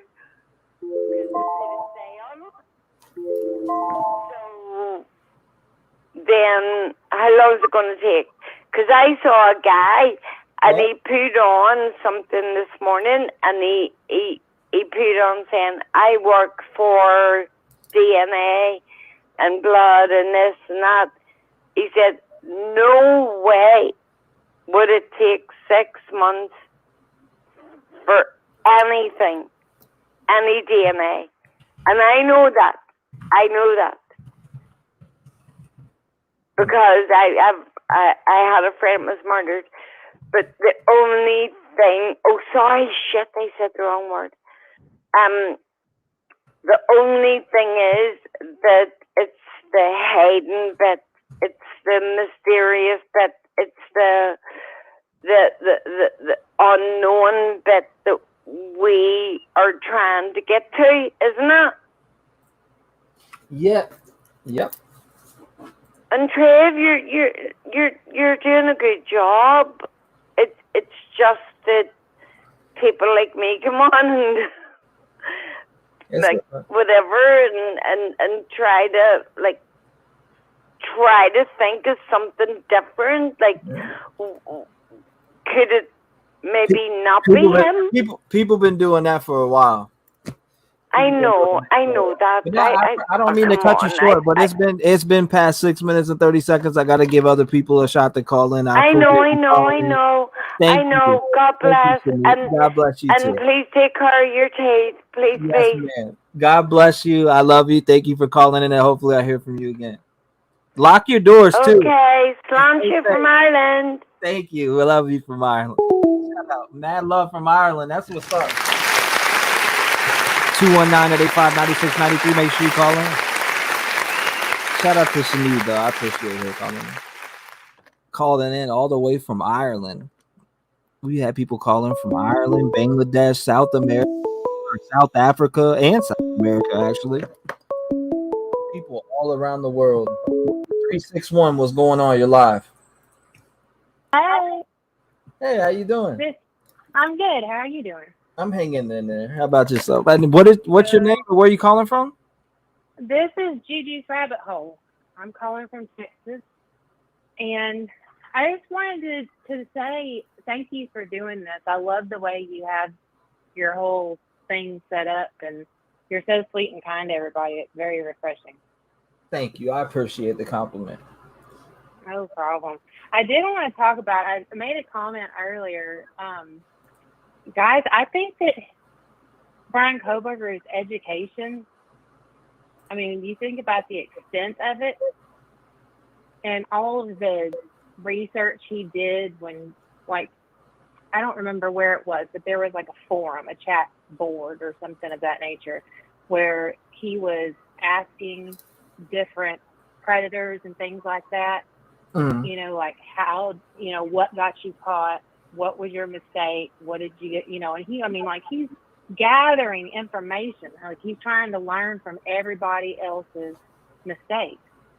And he knows how the system works. And he knows loopholes. He's seen a lot more than us common people have. What if he came up with the perfect time? Yeah. He's already talking about he doesn't want cameras in there. He's having a fit about that and he specifically said he didn't want his body language analyzed. He wants this private with just the lawyers and the jury or whatever, you know, just the people that have to be there, those are the only people he wants witness to this whole trial. And that makes me feel even more like he's doing it for a reason. I think he's trying to make sure, because of his knowledge of this whole, I don't know, just the criminal justice system and the reason people got put away and people got away with it. I mean, like, I think that he has carefully crafted this whole puzzle, and he needs to control the way it goes. And I think that he knows all the little tricks and things to make it go a certain way. Because you're dealing with a criminal that literally has studied. I mean, he's a walking how-to. I don't know, man. I mean, I don't know if he did it or not. I you know, nobody knows but him and the people that's happened to for certain. But I don't know. It just worries me, because what if he did it, and what if, because of his knowledge and his education, he gets off? Yeah, I don't know. I agree with what Midwest Girl just said in chat. There's no such thing as a perfect crime. I mean, I kind of believe in that too. I don't know, like, to create a perfect crime, drive your vehicle to the scene. I don't know. It's a lot of weird things that don't add up. Like, if you pulled up the maps and go there right now, they have these certain places blurred out, even along the route, and it's like, okay, well, that must be where cameras were at, and they collected cameras from those specific spots that blurred out. That's what it says to me. It speaks volumes to me. It's just crazy. I don't know. I feel like there's more to the evidence than a lot of people even know about. Oh, of course. They're never going to tell us everything they know. We might find out more when it's all said and done. But when I say perfect crime, I don't mean literally a perfect crime, but I get what you're saying, though. Enough to cast enough shadow that, for sure. You know what I'm saying? Kind of like some Casey Anthony shit. Yeah. No, I get what you're saying, 100%. Yeah. But that's all I wanted to say. You're doing an awesome job, and thank you. Well, I appreciate you for calling up and sharing your voice in the community. I respect it. I respect your opinion, and thank you for having the audacity to do that. God bless you. Lock your doors. Stay safe. It's Friday. The crazies are out.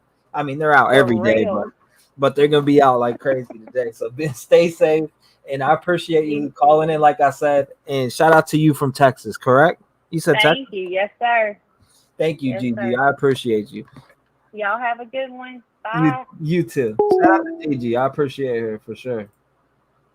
Perfect crime. 219-885-9693. Make sure you call in when you want to hear from me. Thank you for the 5 gifted. Who was that? Miz? I seen somebody do something. Miz, thank you. I appreciate that. Thank you, Miz. Thank you, Groot. I appreciate you. 646, you're in the mix. What's going on? Hey, T-REV, it's Hollis again. What's going on, Hollis? You're back on the line? I know. Someone in chat was like, oh, well, who cleaned up? And blah, blah, blah, blah, blah. So I visited my Uncle Google, and he told me crime scene cleanup has been in service for 20 years in Moscow, Idaho. Uh-huh. So I called them up to ask if they did a cleanup service between November 13th through November 21st. Mm-hmm. And I gave them and they're going to call me back. But anyway, I found it interesting that between transferring through 3 people and giving them the address, they actually were like, what's that address again? Like, they were absolutely clueless. Like, they obviously don't know about this whole crime situation that's occurred. And I found that interesting. I found it kind of odd. And like, they were very helpful, and they were like, well, we'll just get back to you. Let me transfer this over so they can look back in their records. What was that address again? And I was like, wow. And that happened 3 times. So I just wanted to shout that out there, that I found that very odd, that, you know, it's obviously a 1-800 number, and they transferred me to the Moscow lady. And even she was like, can you repeat the address again? I'm like, what? Like, they don't know. I just wanted to say that. But when I get the call back, I'll give you a shout out and let you know what they tell me. What do you think about this receipt that was sent in? Oh, dude, I'd love to see that. I think that's pretty cool. Right here on the screen, man. What do you think about it? From what? Sorry, I was looking out my window. He sent it in, and I pulled it up on screen, but I'm looking at it. What do you guys think about it, Hollis? What do you think about it? The receipt and what he spoke on when he called. That looks like a hotel receipt to me. 2 adults, 0 children. Yep. Michael Koberger. Yep, I believe him. Because if she said that the they came down and swooped down into the hotel after he left, dude, I'm telling you, the FBI had aerial surveillance on him. They were watching him. I read that in an article in Newsweek, like months ago. They had aerial surveillance on his ass, the FBI. That's why 60 FBI agents did stormed his house in the middle of the night. They were watching him. They were on him. You know that who knows what they haven't. They may have found shit in that hotel room. You don't know. But I think it's kind of interesting. I mean, a lot of people in chat are like, ooh, maybe this guy shouldn't be, outing this receipt and blah, blah, blah, blah, blah. But, it's fine. It doesn't have an address or anybody's name on it. It's the hotel receipt. It's a valid hotel receipt, and I think it's fine for somebody to show it. He's not under a gag order. She's not under a gag order. I mean, it definitely looks like it's sitting on a counter to me. I don't know. Does it look Photoshopped to you or not? I mean, rated based on length of stay, rewards program, Albright, Pennsylvania. That looks legit to me. I've had to do some $250 cleaning fee. That's fucking expensive. But I hope they got a free breakfast in the deal. Free breakfast and good Wi-Fi, that's all that matters. But no, that looks legit. Right. It doesn't look doctored or faked or any way, Mm-hmm. But yeah. That wouldn't surprise me. I mean, they drove that way. They are going to have to stay overnight. You can't drive cross country and not stay overnight. Oh, and the other thing I wanted to tell people too, maybe they went there to visit relatives. Maybe they went there to see somebody because they're driving anyway. But up north, across that whole, the U.S. that week, they had those terrible winter ice storms, and it was like, do not travel.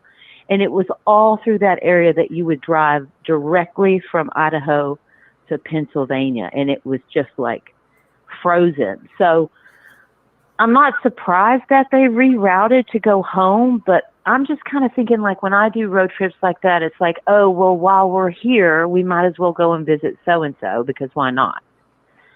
But that's a long way to drive to Colorado. Yeah. And then backtrack back up. So I don't know what that was about. I think we'll find out in trial, and I think it's going to be a nothing burger why they went to Colorado and came back up. Right. But the hotel receipt is just more proof that, where he was during that time. And if this guy and that friend said, hey, the police or whoever came right and did all that and shut the hotel down, then, I believe it. First time I'm hearing it, but it's totally believable to me. What do you think? Yeah. Let me see. I'm looking. I was looking. I put it in just for shits and giggles. I put it in Google reverse image search, and it's nowhere on the internet. This is nowhere on the internet at all. What's the name of the place? Do you know? When I get something and somebody sends something into me, I'll drop it in Google reverse image search just to see its authenticity, to see if it was posted on the internet anywhere, and there's nothing. Yeah, absolutely nothing. Well, but didn't he say that this woman ran her own hotel? Mm-hmm. This was his friend, but it's her business. Mm-hmm. Some people, and so she's not on Google search. She's not on but you have the name. You know what you're looking for? You have the name of the hotel? Nah, no. I mean, don't tell me. No, I don't. I mean, yeah, What city was this in? All I know is state of Colorado. All right. But well, to know that there's no trace, of this right here being on the internet means it wasn't posted anywhere. So I put it in Google reverse image search and it's not on the internet anywhere. Nobody's released it. You know what I'm saying? So in my opinion, I'm not gonna say that whoever sent it to me doctored it because he got it from somebody else, but it's not posted anywhere on the internet. The receipt isn't. It is not. When you put it in Google reverse image search and you drop it in there, if shit was like, say somebody's dating somebody, or some girl sending you pictures and they say their name is Bianca Johnson, and you drop the picture in there because you want to find out about this girl who won't video chat with you, it will show a receipt of where it's posted at on every social media platform, and there's just nothing that pops up with this at all. And it'll be some big old man named Bart, right? It's not a girl. So I'm not saying that this is a big something burger. I'm just saying that in general, the authenticity of what was sent to me is definitely not posted on the internet. Well, okay, I'm just going to use common sense and say that this guy has a friend who owns this hotel who told him, this fucker stayed at my hotel. We had to shut down for a week because we were bombarded with investigators, blah, blah, blah, blah, blah. I'll shoot you the receipt. And I'd kind of believe it. Right. I kind of believe it. I mean, I listened to him on the phone, and I found him to be absolutely credible with the way he was speaking. He never wavered. He never changed his story. He was straight up about it. He was shocked that his friend, I believe it. Mm-hmm. I just want to find the hotel now. Somebody said Michael's his dad's name. This receipt is part of the. Yeah, his name is Michael, and that's when they were traveling. Yeah, somebody. I just don't know why it does. I don't know why it says 12/13/22 to 12/13/22. It should say to 12/14/22. Right. He got pulled over in Indiana on the 15th, correct?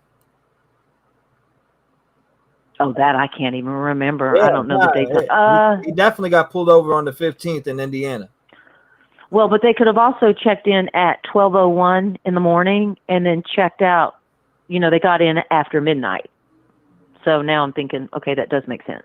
Because if you get in at midnight at 11 or 12, at 12 or 1 a.m., then you check out at 10 a.m. the next day, it's still going to have the same date from that date to that date. Yeah, it actually has guest ID. This rate is eligible to partner rewards. This has changed. It definitely has the name of the hotel on there. Yeah, I believe it. But it doesn't say the city, though. I mean, how many Comfort Inns are out there? There's tons of Comfort Inns, but it says the name, but we don't know what city in Colorado or anything like that. But you know what? That is exactly a Comfort Inn rate. $79.80. Mm-hmm. Trust me, I have to stay at a Comfort Inn when I visit my mom, and I go cheap, and that sounds just like a Comfort Inn. They're nasty. Oh, I shouldn't say that. They're a good hotel. Yay, Comfort Inns.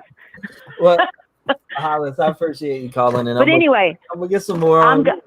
Where's Papa Sal at, though? I mean, what's going on? I heard he wasn't feeling well. Somebody, Puff said he wasn't feeling too well. Well, I'm gonna kick his fucking ass, Yeah, he probably ate too much Italian food. Yeah, he's got probably a bellyache. Who knows? It's Papa Sal. Next time I see him, I'm gonna send his ass to Sammy the Bull. I love Papa Sal. I love you, pal. I can't even do his voice. Sometimes when you do his voice, I think it is Papa Sal. That's what's so weird. And then I'm like, I come in the room and I'm like, oh, that's him doing Papa Sal. Okay, I thought that was Papa Sal talking. So you got it down pretty good. Yeah, no doubt. No doubt. All right. So anyway, I mean, that address is out everywhere on paperwork. So, I mean, okay. It definitely. But I appreciate you, Hollis. Thank you for calling. I'm gonna get some other people to call in and let's hear about it. Yep. I'm gonna wait, and I'll let you know if that was the cleanup service, because people want to know who cleaned up. They think it's all this big conspiracy. So if I can like solidify that, get that out of the way, then that'll be that. Let me know. All right. Okay. All right. You know I will. All right. Bye. God bless you. Shout out to Hollis again. 219-885-9693. What's your thoughts on the grand jury being challenged by Brian Coburger and his defense team? Also, we have this receipt that was sent in. Now, I'm not saying it was doctored or anything like that. And for its authenticity, I posted it in Google reverse image search, and this receipt is nowhere on the internet. Nowhere on the internet does this receipt sit. Not one place. So I'm not saying this is a big something or anything like that. I'm just saying in general, the receipt that was sent to me from our guest that called in earlier. Shout out to him, Cave Diver. I think the name is in chat. Absolutely nowhere on the internet. Like I said, there's no trace of this same receipt on the internet anywhere. So, is that show its authenticity, or do you guys think it's doctored? Now, he got it from somebody else, so I'm not saying he would doctor anything, but I'm saying in general, do we think this is an authentic receipt that he received from somebody, or do we think that it was doctored? Now, I'm just asking chat what you guys think. It's real then? Sybil says, hi, everyone. What's going on, Janine? Welcome, everybody that's coming in. If you want to call in, it's 219-885-9693. Everybody gets 6 minutes and 30 seconds today. But what is your thoughts? We are at the 2-hour mark. Shout out to everybody who's been rocking in. I zoom in, it look a legit receipt. It looks like a legit receipt. The receipt is definitely a big, oh my God, Trev. Yeah, careful what you say about a business. No doubt. Doesn't look 4chan. Doesn't look 4chan. I can make a receipt like that on a computer. Oh my God. My man, he said I can make a receipt like that on a computer. Break it down. I mean, I appreciate the honesty. If you can make one like that on the computer, then I see you. Which people can't make shit like that. BK and Dad left Idaho on the 15th. This receipt confirms with them going down there to Colorado, but we knew that already. If it's not on the net, that is a good thing. Yeah, it's not on the net. This receipt that is on the screen right now is not on the net. Like I said, I put it in Google reverse image, so you know what it is. I really think the IDs belong to BK, one his driver's license and one WSU ID for positive ID. Huh. Good point, Mom to 5 Kings. Shout out to you. I'm thinking the receipt is legit, real, authentic. I hope Papa Sal is feeling better. Miz says looks real. Patty says looks real. LJD3 says looks real. Maria, real. Mike, real. I think who cares, not me. Laura says what's happening. I've missed what this is. He booked a hotel room. Well, if you're just coming in and you just came into the stream, we were sent the receipt today by somebody, and you can go back and listen to the full details on the phone call. If he wants to call in right now and elaborate to everybody who came in about this receipt, and he don't have to say his friend's name or nothing like that, but it was somebody who owns a hotel. It was his friend. They do a radio show, and he ended up getting a shot of this receipt. And he said the first person he thought about was me, and so he sent it over. And now we have it up here. We're checking it out. We're checking this receipt out. So Miss Nine says, is the comfort in giving out personal and possible financial information of customers? Yikes. Oh, my God. Again, it is legit, Lily says. Brandy within an eye. It's funny. We want receipts. We literally get a receipt, and we are questioning it. Hey, sometimes you got to ask some questions. Is he guilty or innocent? sightseeing in Colorado. Cleaning fee of $250 sounds like if you smoke, they charge that cleaning fee. Huh. I'm dead. Danielle said it's real in my opinion. I feel like they wouldn't have waited to show it until now if it is fake. Nobody showed it, or I wouldn't say nobody showed it, but it was sent from person to person. Right? That's what we do know. And it says right here, Comfort Inn. Adopted 100% smoke-free environment. A $250 cleaning fee will be charged if the policy is violated. Initial here. So then it has license plate number 8708. I don't know. I can't read that first part. I agree that my liability for this bill is not waived and to agree to be held personally liable in the event that the indicated person, company, or association fails to pay the full amount of these charges. Signature at the bottom. Right? Let's see. There's another channel where all it's about is among almost swooning over Brian and his innocence and nauseating, and the comments from the subscribers were making me angry to talking about what I wanna. If you Google Comfort Inn receipts, they don't really look like that.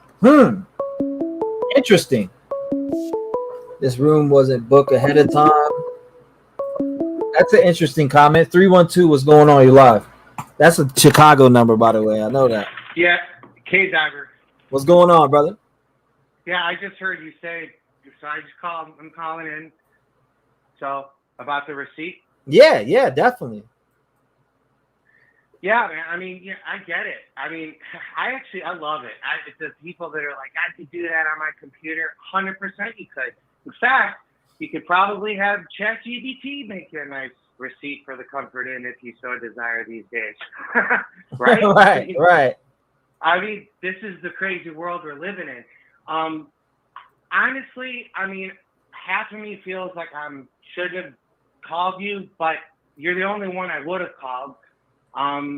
You know, I could have done a video on my YouTube that no one knows about or cares about, but what would the point of that be? Like, part of me, quite frankly, is a little annoyed that it got sent to me. I mean, this is, yes, someone that I intersected with very briefly through promotion of my music, my music project, Beware of Gods, for a heavy metal online radio station. And then all of a sudden, she's like watching some of my shit that I do on YouTube to promote music. And sometimes I talk about true crime here and there just to do it. It's just to let air out of the balloon. I'm never going to compete with you or any of the other experts in this particular genre, if you will, of social media. But she saw something that I posted about BK and then Facebook messaged me this receipt with like some other information specifically about MK and BK's behavior while they were staying there. And obviously it was like, wow, cool, awesome. Like, you know, the kid in me came out. And then I kind of was annoyed. I was like, well, what the hell did you send this to me for? Like what am I going to do with this? Right. You know? And it's like, well, too bad, so sad. Sorry. I mean, you sent it to me. I'm not blasting her name all over the place. I haven't shared it on social media. You're my dude, man. I mean, like, of everyone that I watch, you're just the guy that, like I said before, you have some genuine common sense, and to me, you're almost like, whether you like Joe Rogan or not, you're the closest thing to like the Rogan and the true crime community, the way that you bring people together to have nuanced dialogue about some pretty intense, horrific shit. And so I called you. And then there's I appreciate that. And I dropped it. Like I said, I dropped it on Google reverse image search, and it hasn't been posted on the internet. So I mean, yeah, you know, yeah. I mean, I don't know. For me, just to clarify, the receipt to me is way less important than what she shared with me specifically about his dad's behavior. That was almost more disturbing to me than anything else, if that's true. Yeah, I mean, most definitely. It's like, really, dude, you're gloating. You kind of got a smirk on your face about two horrific events. that occurred. That's kind of weird. But I don't know, man. You know, who knows? Everyone's got quirks in their personalities that can be misread. I mean, shoot, everybody thought Ted Bundy was like this stand-up, charming, awesome. Oh, he's so educated and so intelligent, and oh my God, I thought he was going to run for governor someday. I mean, people don't know or even forget about that in our history. I mean, that guy. I mean, nobody suspected that guy. And when he was arrested multiple times, even after escaping, I mean, there were people being like, no way, Theodore Bundy? Oh, no, he's such a stand-up guy. Look at that smile. Right. No, he could never do that. So like that, all that stuff, that's fine. It's conjecture, whatever. But what someone looks like has zero to do with what's going on behind the curtain in the psyche of their brain at all, especially if you're talking about potentially a psychopath or something of that nature. Correct term in the DSM-5 is antisocial personality disorder. If that's what you're dealing with, you're not going to have a clue what's going on in their head based on their facial expression. So people, for the people who are there's people in the chat that are asking, you know, what is the significance to the receipt? And I think the significant part about the receipt and what is more of the story behind it that you're telling me from who sent it to you, of speaking about the father and the father's the way he was acting or talking and what talking about. Yeah. Well, yeah, and let's be real. Like, I mean, let me clarify from my own self. I don't think that there's no significance, but other than the fact that it's very easy to become detached, desensitized to like the reality of what's going on here. 4 innocent people. I don't care what drugs or drinks or any other habits that anyone might want to suspect they had. Who cares? I work in the recovery community. Addiction is a disease, not a choice.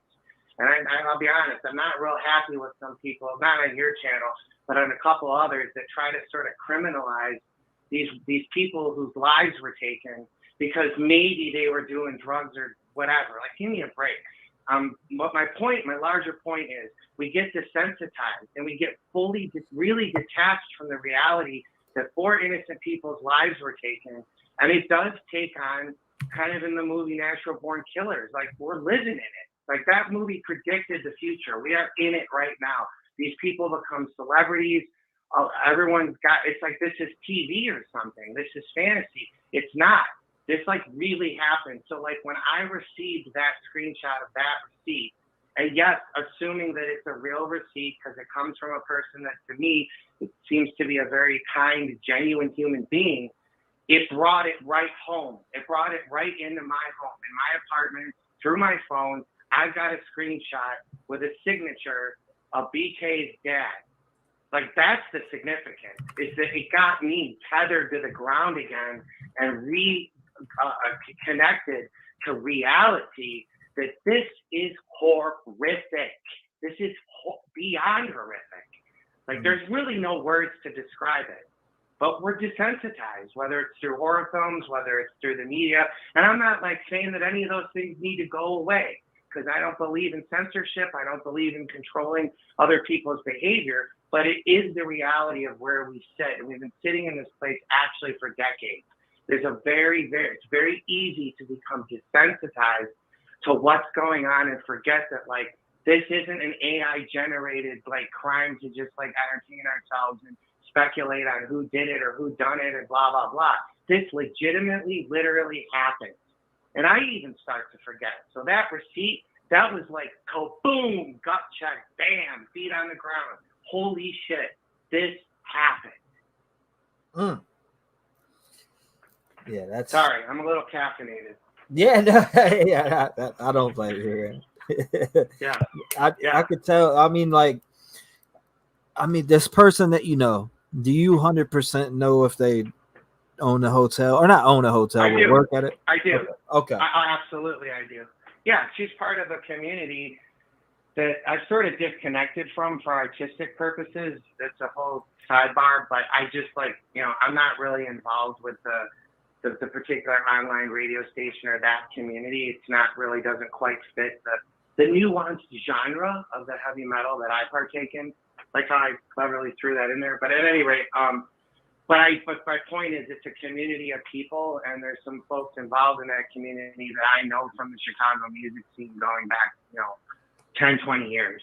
So yeah, no, she's legit. She lives in Colorado.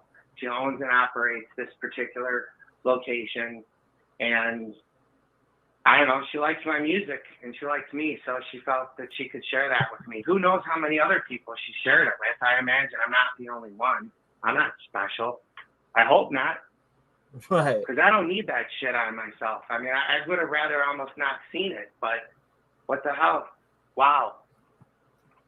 Yeah, no doubt. And that's the route they took. And they did talk about it on Dateline. They went right through there.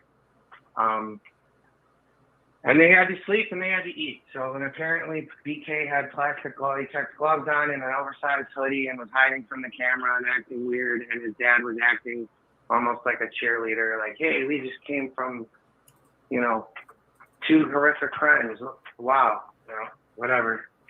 Who knows? And that's the point. Who knows? Who really knows? We don't know. A lot of people are questioning whether it's a comfort in receipt or not. That's great. And they should do that. Now, I'll exactly. Tell you that. They should exactly do that. That's called critical thinking. Please, we need more of that. Critical thinking, though, is not the same thing as loosely speculating / actually stating something that's not true as a fact. Very conveniently, some of these, I'm not naming anyone, but they'll say things like, I'm not saying it's true, but I believe, I think. It's like, okay, man, well, you're treading a fine line there, dude, between like calling what you're saying just your own conjecture versus stating that you believe something to be a fact. It's dicey. Yeah. It's wordplay, though. I mean, I can appreciate it. I love words. No doubt. No doubt. So do you. You're great with words. I appreciate that, brother. Do more with your art, man. Most definitely. I'm about to start working on an album. Good for you. Yeah, I got some stuff out too, man. It's good. We got to being creative. Talk about an escape, healthy way to connect with our soul and other people, all day long. If you got a creative spirit, any kind of thing you want to do, I'd say thumbs up. Do it. Well, I'm definitely gonna check into this more, and I want to see some more things on this. But I appreciate you sending it to me. Yeah, no problem. And calling in and explaining it to everybody, man. I appreciate that. God bless you. I'm gonna hear from you again, my brother. Cave Diver, shout out to you, bro. You got it. Take care. Bye. You too, my brother. Shout out to him. Shout out to Cave Diver. 219-885-9693. What's your thoughts and opinions? We want to hear from you. Search warrant says comfort in room key holder and stay information. I believe it's real. The address on the receipt is Michael's home address, the one that's out everywhere, plastered on the internet. Crime solver, they only paid for one night. Wait to see. Let's see. 801. Hope you don't got a gun. What's going on? You live. Hello, Chubb. It's Cindy out here in Idaho. What's up, Cindy? And on the receipt, can you tell me what it measures across?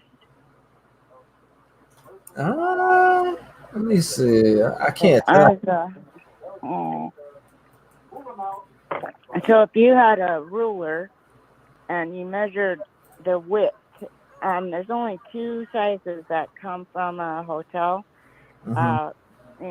machine. I looked it up. It's 4.2 times 7 inches or 4.2 times 5 inches. So the receipt side to side is 4.2. If that's a different size, then there could be an issue, I think, as far as that goes, since they're 4.2 across, period. And then, let me turn my TV down too. And then, aside from that, which maybe you can find a way to measure that later or something. But try to keep that in mind. Right there it says arrival 12:13, departure 12:14, room type and whatever. But then the 12:13 to 12:13 right under it,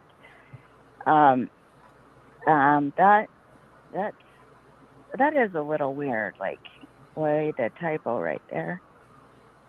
Or like Hollis said, maybe they checked in at 12:01 and check out then. Maybe they made the reservation for 12:13 to 14 and then didn't get there on time. Something, I don't know. But then another thing I thought about when the car dipped down into, first it came into Utah because we're right under Idaho and next door to Colorado. But there's a interesting thing about Dylan's dad. He has Dylan's financial company in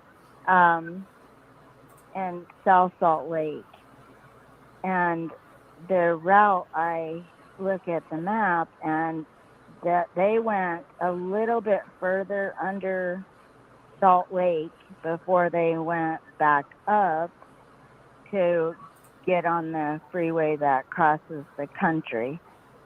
So I'm a little curious about this company, and it was called Dylan Financial Services, like he named it after his daughter.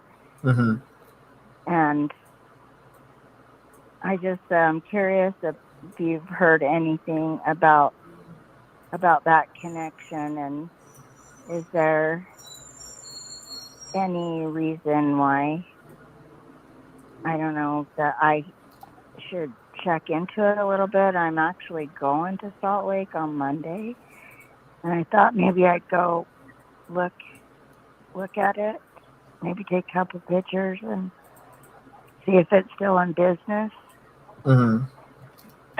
But have anybody ever told you about Dylan's dad having a company? And I mean, I've seen videos, and I've seen a video on it. Yes. Oh, was it explored much, or is it a dead horse now? I mean, I don't even know if it even holds significance at all, really, to the case at all. Right. You know what I mean? That's what I don't know either. Is would Dylan's dad help if Dylan was involved in that idea? You know, that's interesting. That's license plate number there. I didn't see that before, but that gives me something to work with. Yeah, there's a license plate number right there. So do you see it as FB8708? FB8708. Yeah, what's right in front of the F? Can you tell if that's... It's hard to... I don't know. For me, it's hard to read, but it's just me. I wonder if it's an I or...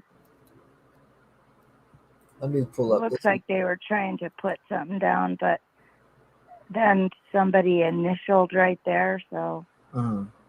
Does it look like MK initial down there, or a hotel person at the bottom where the license plate was? Let me see. Where's the signature that they're talking about? It was down at the bottom. Brian V. Where we were just looking.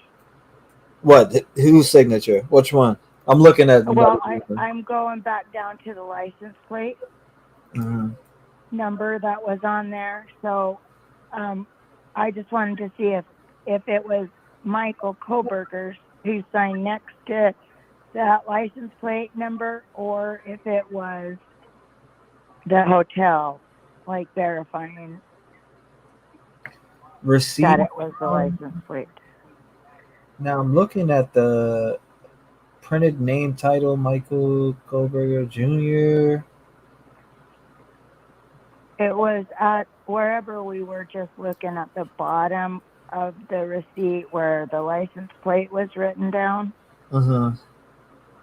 And so right next to that, but the beginning of the F, there's like a sideways looking signature or initials. I'll say it's initialed. That initial was, I'm just trying to see if it was Michael Coburgers' initial or a hotel person's initials.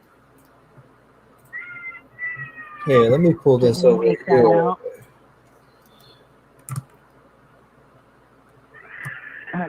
Now, is it, hold up. This is where I'm at with the signature. I got it on the screen. Let me see. There you are. Let's pull that. Get this.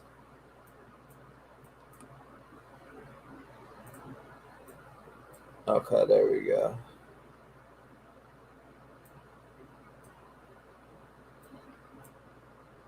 Maybe resize this bad boy. Come on. There we go. Pull this way. Let me pull it up. What are we doing? I don't know why. It was just there a second. Okay, there we go. Oh, that's bigger than, okay. Signatures are frightfully similar. You found a piece of evidence, T, that is not on the net. All right, so here we go. I mean, that's there it is. There we go right there. Okay. Actually, yeah. I got a Mac, Jeff. I got a Mac. I got 3 PC. I got 3 computers and a Mac. Are you working on a Mac right now? Nah, I'm on the actual. This blows the Mac out the water, to be honest with you. What are you using? Well, I got Windows 10 on this PC, but on my newer one, I got a Windows 11.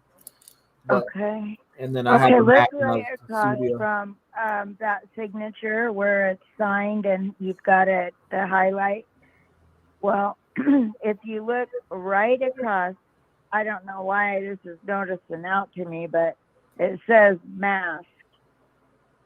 Do we have the question is, if you believe this is a match in chat, hit 1. If you don't believe it's a match, hit 2.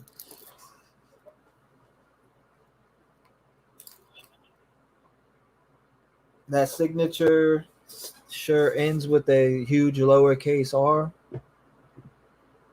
Yeah, can you scroll to the left so I can see what it says right there about mask on that line?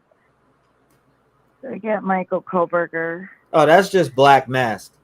I mean, that's from the warrant. That's from the warrant. At the hotel, though. That's from the warrant. I have the warrant up compared to the signature. I was like, oh my gosh.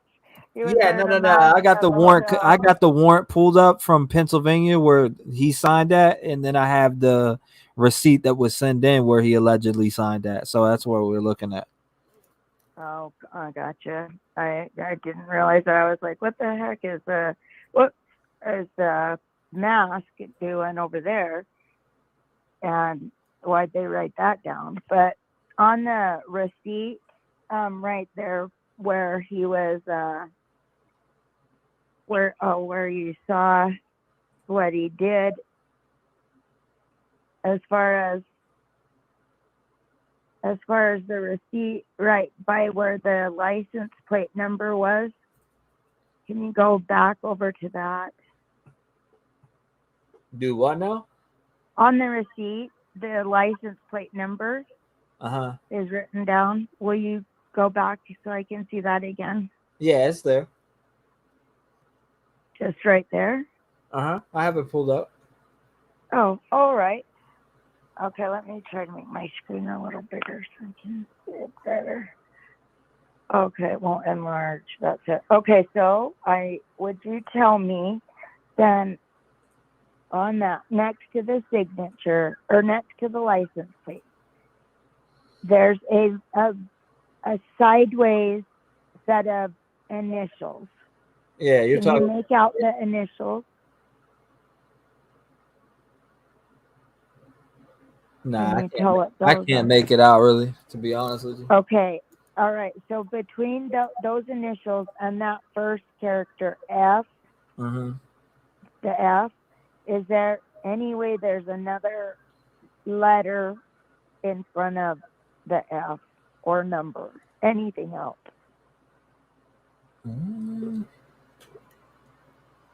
I can't really. I don't know. I can't really read that shit. I don't know if anybody in chat Okay. can, but if you can, type it out. Yeah, if anybody can make out if there's more than 6 characters to that license plate, I would be able to do more with a full license plate, but this will help me Does it matter to though? do a little. And I do have some receipts that I wanted In front of the F is a C. That's Oh, really? Okay. That's what I thought, but it Right. looks. I don't know. Okay, The horse is dead. Let it be. CFB 8708. CFB 8708. So this is going to be Brian's car going to the hotel, or at the hotel on the way back to PA. Mm-hmm. So we know he's in the Elantra at that point. So this could be the license plate to his car. What a score! What a score! That's awesome. I don't think we've ever had the license plate number before. Not Pennsylvania license number. No. Matches Brian's Elantra. Washington plate. It says matches Brian's Elantra if you look at Indiana police body cam. Yeah, and it's his Washington license plate, which he just got, you know. Right. So yeah, we already had the plate, but I appreciate you calling in, Cindy. I appreciate you. I'm gonna get some more people on. Thank you for calling in. God bless you. Right. Hopefully I hear from you again. Lock your doors and stay safe too on this Friday. You too. Now it's Friday. I can say have a good weekend instead of saying it on Monday. Yeah, it happens. It happens. Well, it happened to me this week. So, anyways, everybody have a great one. I'll talk to you again soon, Cindy. All right. God bless Peace you. out. Shout out to Cindy. I appreciate it.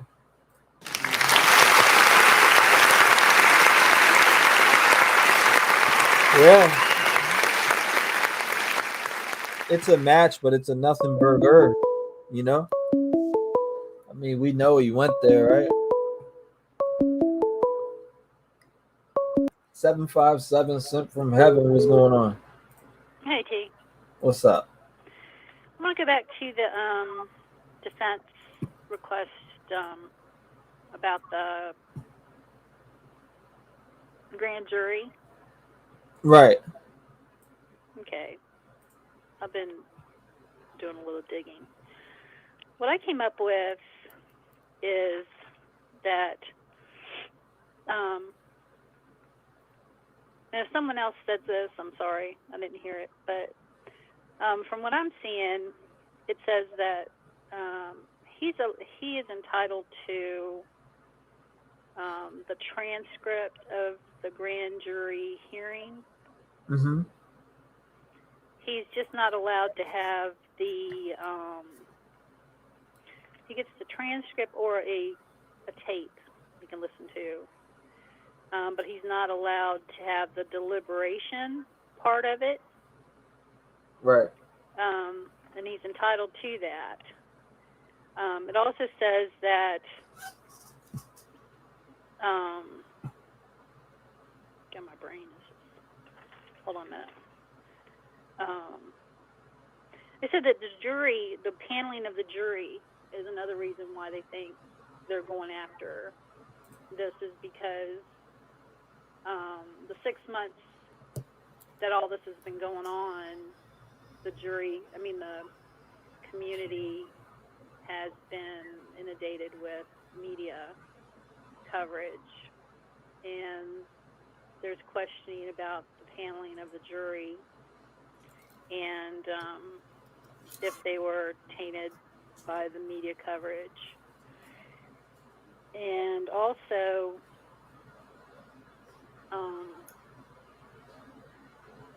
they were talking about if there's any errors in the, let's see, I'm sorry. I wrote this all down so that I could talk, and now I can't even find it. You're real, Donna. You're so low. It's hard to hear you. Oh, the exculpatory evidence. Can you hear me now? Yeah, perfect. Okay. Well, they were saying the paneling of the jury, exculpatory evidence, and if there's any errors, like who you know, when they were talking to the juror, when they're paneling the jurors, how did they know that the jurors were being paneled correctly and whether or not they were eligible to be part of this grand jury with all the media coverage that was going on? And they said that they'll probably go ahead and stay the case. The reason, and another thing that was, I'm sorry, I'm all over the place. When he stood up silent in court, and then it was a way of him basically being able to request an extension so that they could look at the transcript from the jury. See what I'm saying? Does that make sense? Because he didn't say anything.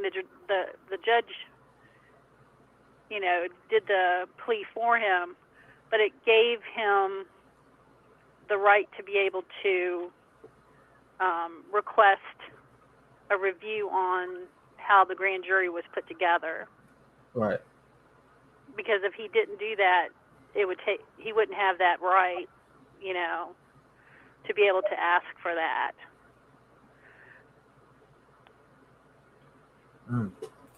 It's just one of the things that I was thinking too.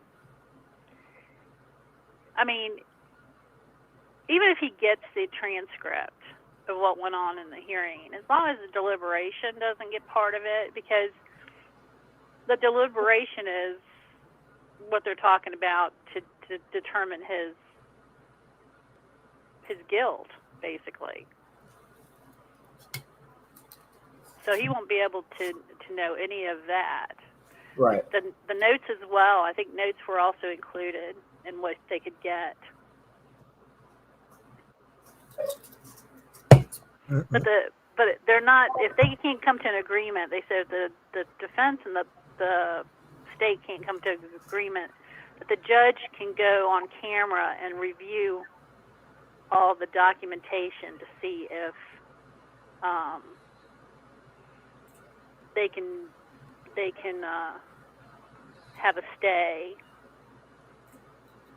to be able to review all the documentation. There's no way by October they're going to be able to see and go through all the evidence that they are presenting.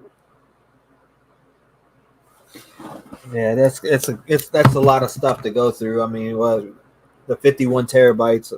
I just don't see that happening by that time. Well, they were saying too that even they're going to look to see if they find any errors in the file.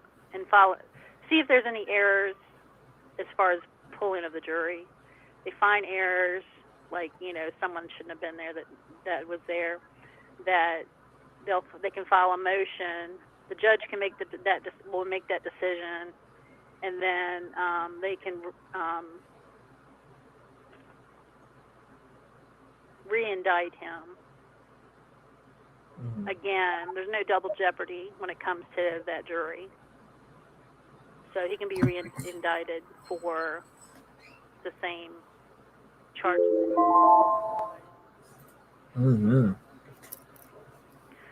And now I'm like I'm on pause. I have like a skip button in my brain. I can't even think right now. I knew what I was going to say. It happens. Good God. It happens. I'll go drink a glass of wine and I'll be back. That's fine. It's pretty interesting though, but the receipt thing, that was pretty cool too. But all right, I'll let you go. I appreciate you, Donna. Sorry, God guys. bless you. I was all over the place. Thank you for digging. It's okay. It happens. We're always all over the place, including myself. I'm telling you. All right. Thanks. Thank you, Donna. God bless you. Shout out to Donna.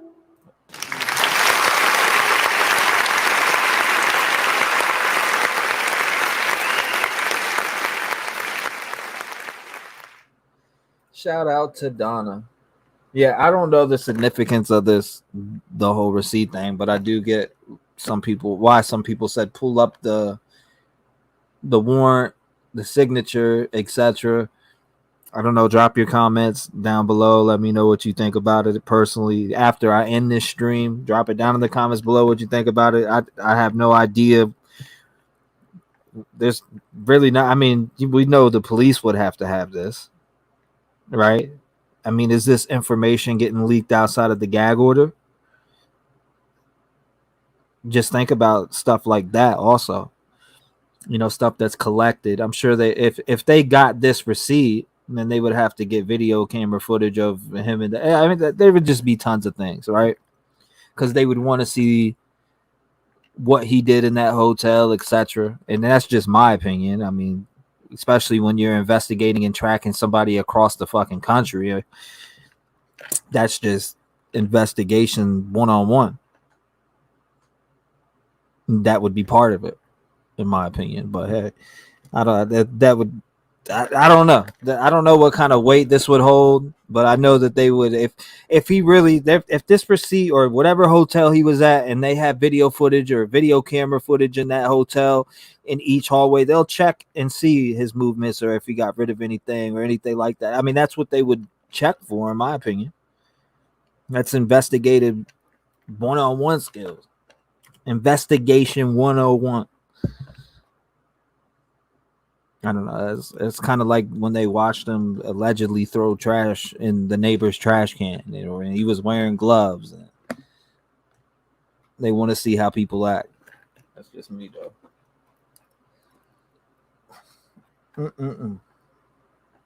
It may not be a match. This may not be a match. I'm going to put this out there right now as a disclaimer to everybody out there. I have no idea if this is authentic. I'm not saying it's authentic. So anybody who goes and says T-REV has an authentic receipt, I have no idea if it's authentic or not. So I'm putting that disclaimer out there right now. I have no idea the weight that this receipt holds. I don't know if it's legit. I don't know if it's faked. All I know is I reverse Google image search this receipt that was sent in to me today by one of my subscribers. Shout out to him. He got it from his friend that allegedly works at this hotel. This was sent in to me by him, and he got it from his friend. So just know that I don't know the authenticity to it, but I know that it's not on the internet. I know that for a fact. So like I said, when I dropped it in Google reverse image search, nothing came up. We got 0 results from that. So I do have to say that.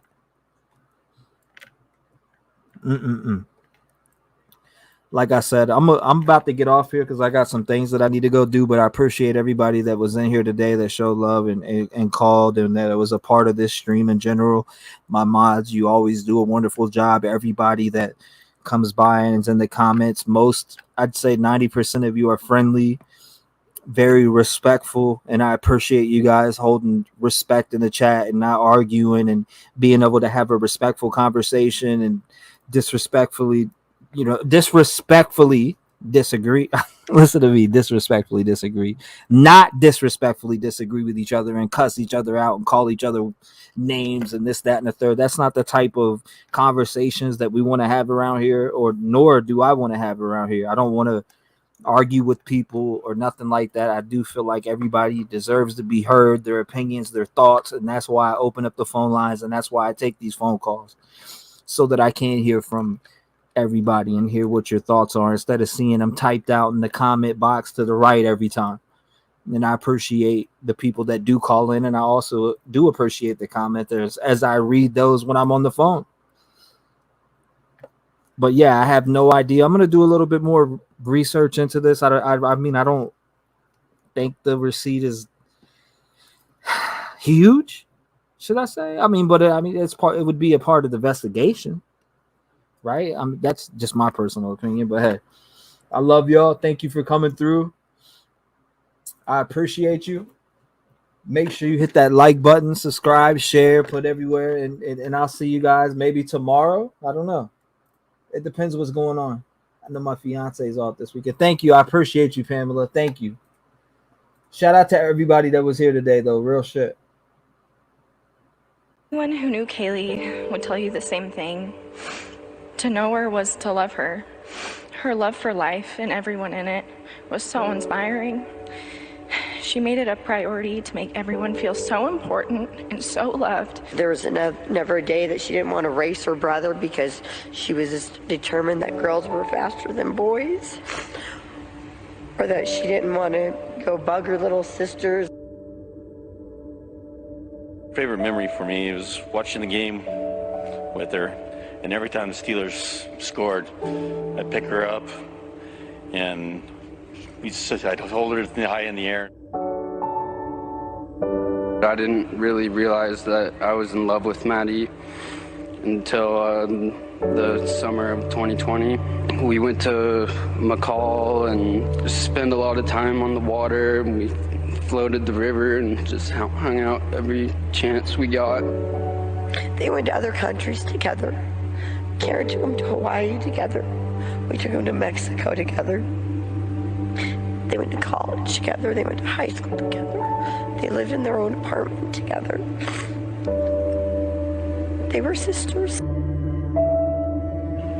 She was so positive and lighthearted and understood the gift of life more than anyone I know. I remember her getting so mad at me for caring about the little things that didn't matter. She would always tell me she wouldn't know what to do without me, and now I have to live this life without her. And she taught me a lot of stuff. She taught me how to be a dad. And I didn't know that until she was gone, you know? Santa, you will not be forgotten. You have impacted so many lives and have given people so much love.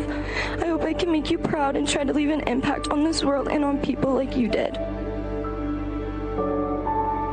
He had such an infectious smile and a charismatic personality. And if you knew anything about Xana as well, they were very similar in how they acted together. They were always so happy, and the way she would talk and smile about him was something I've never seen her do before. She truly loved him so much, and I know he had so much love for her. We are eternally grateful that we spent so much time with him. And I want to remind you that that's the most important message that we have for you and your families, is to make sure that you spend as much time as possible with those people, because time is precious and it's something you can't get back.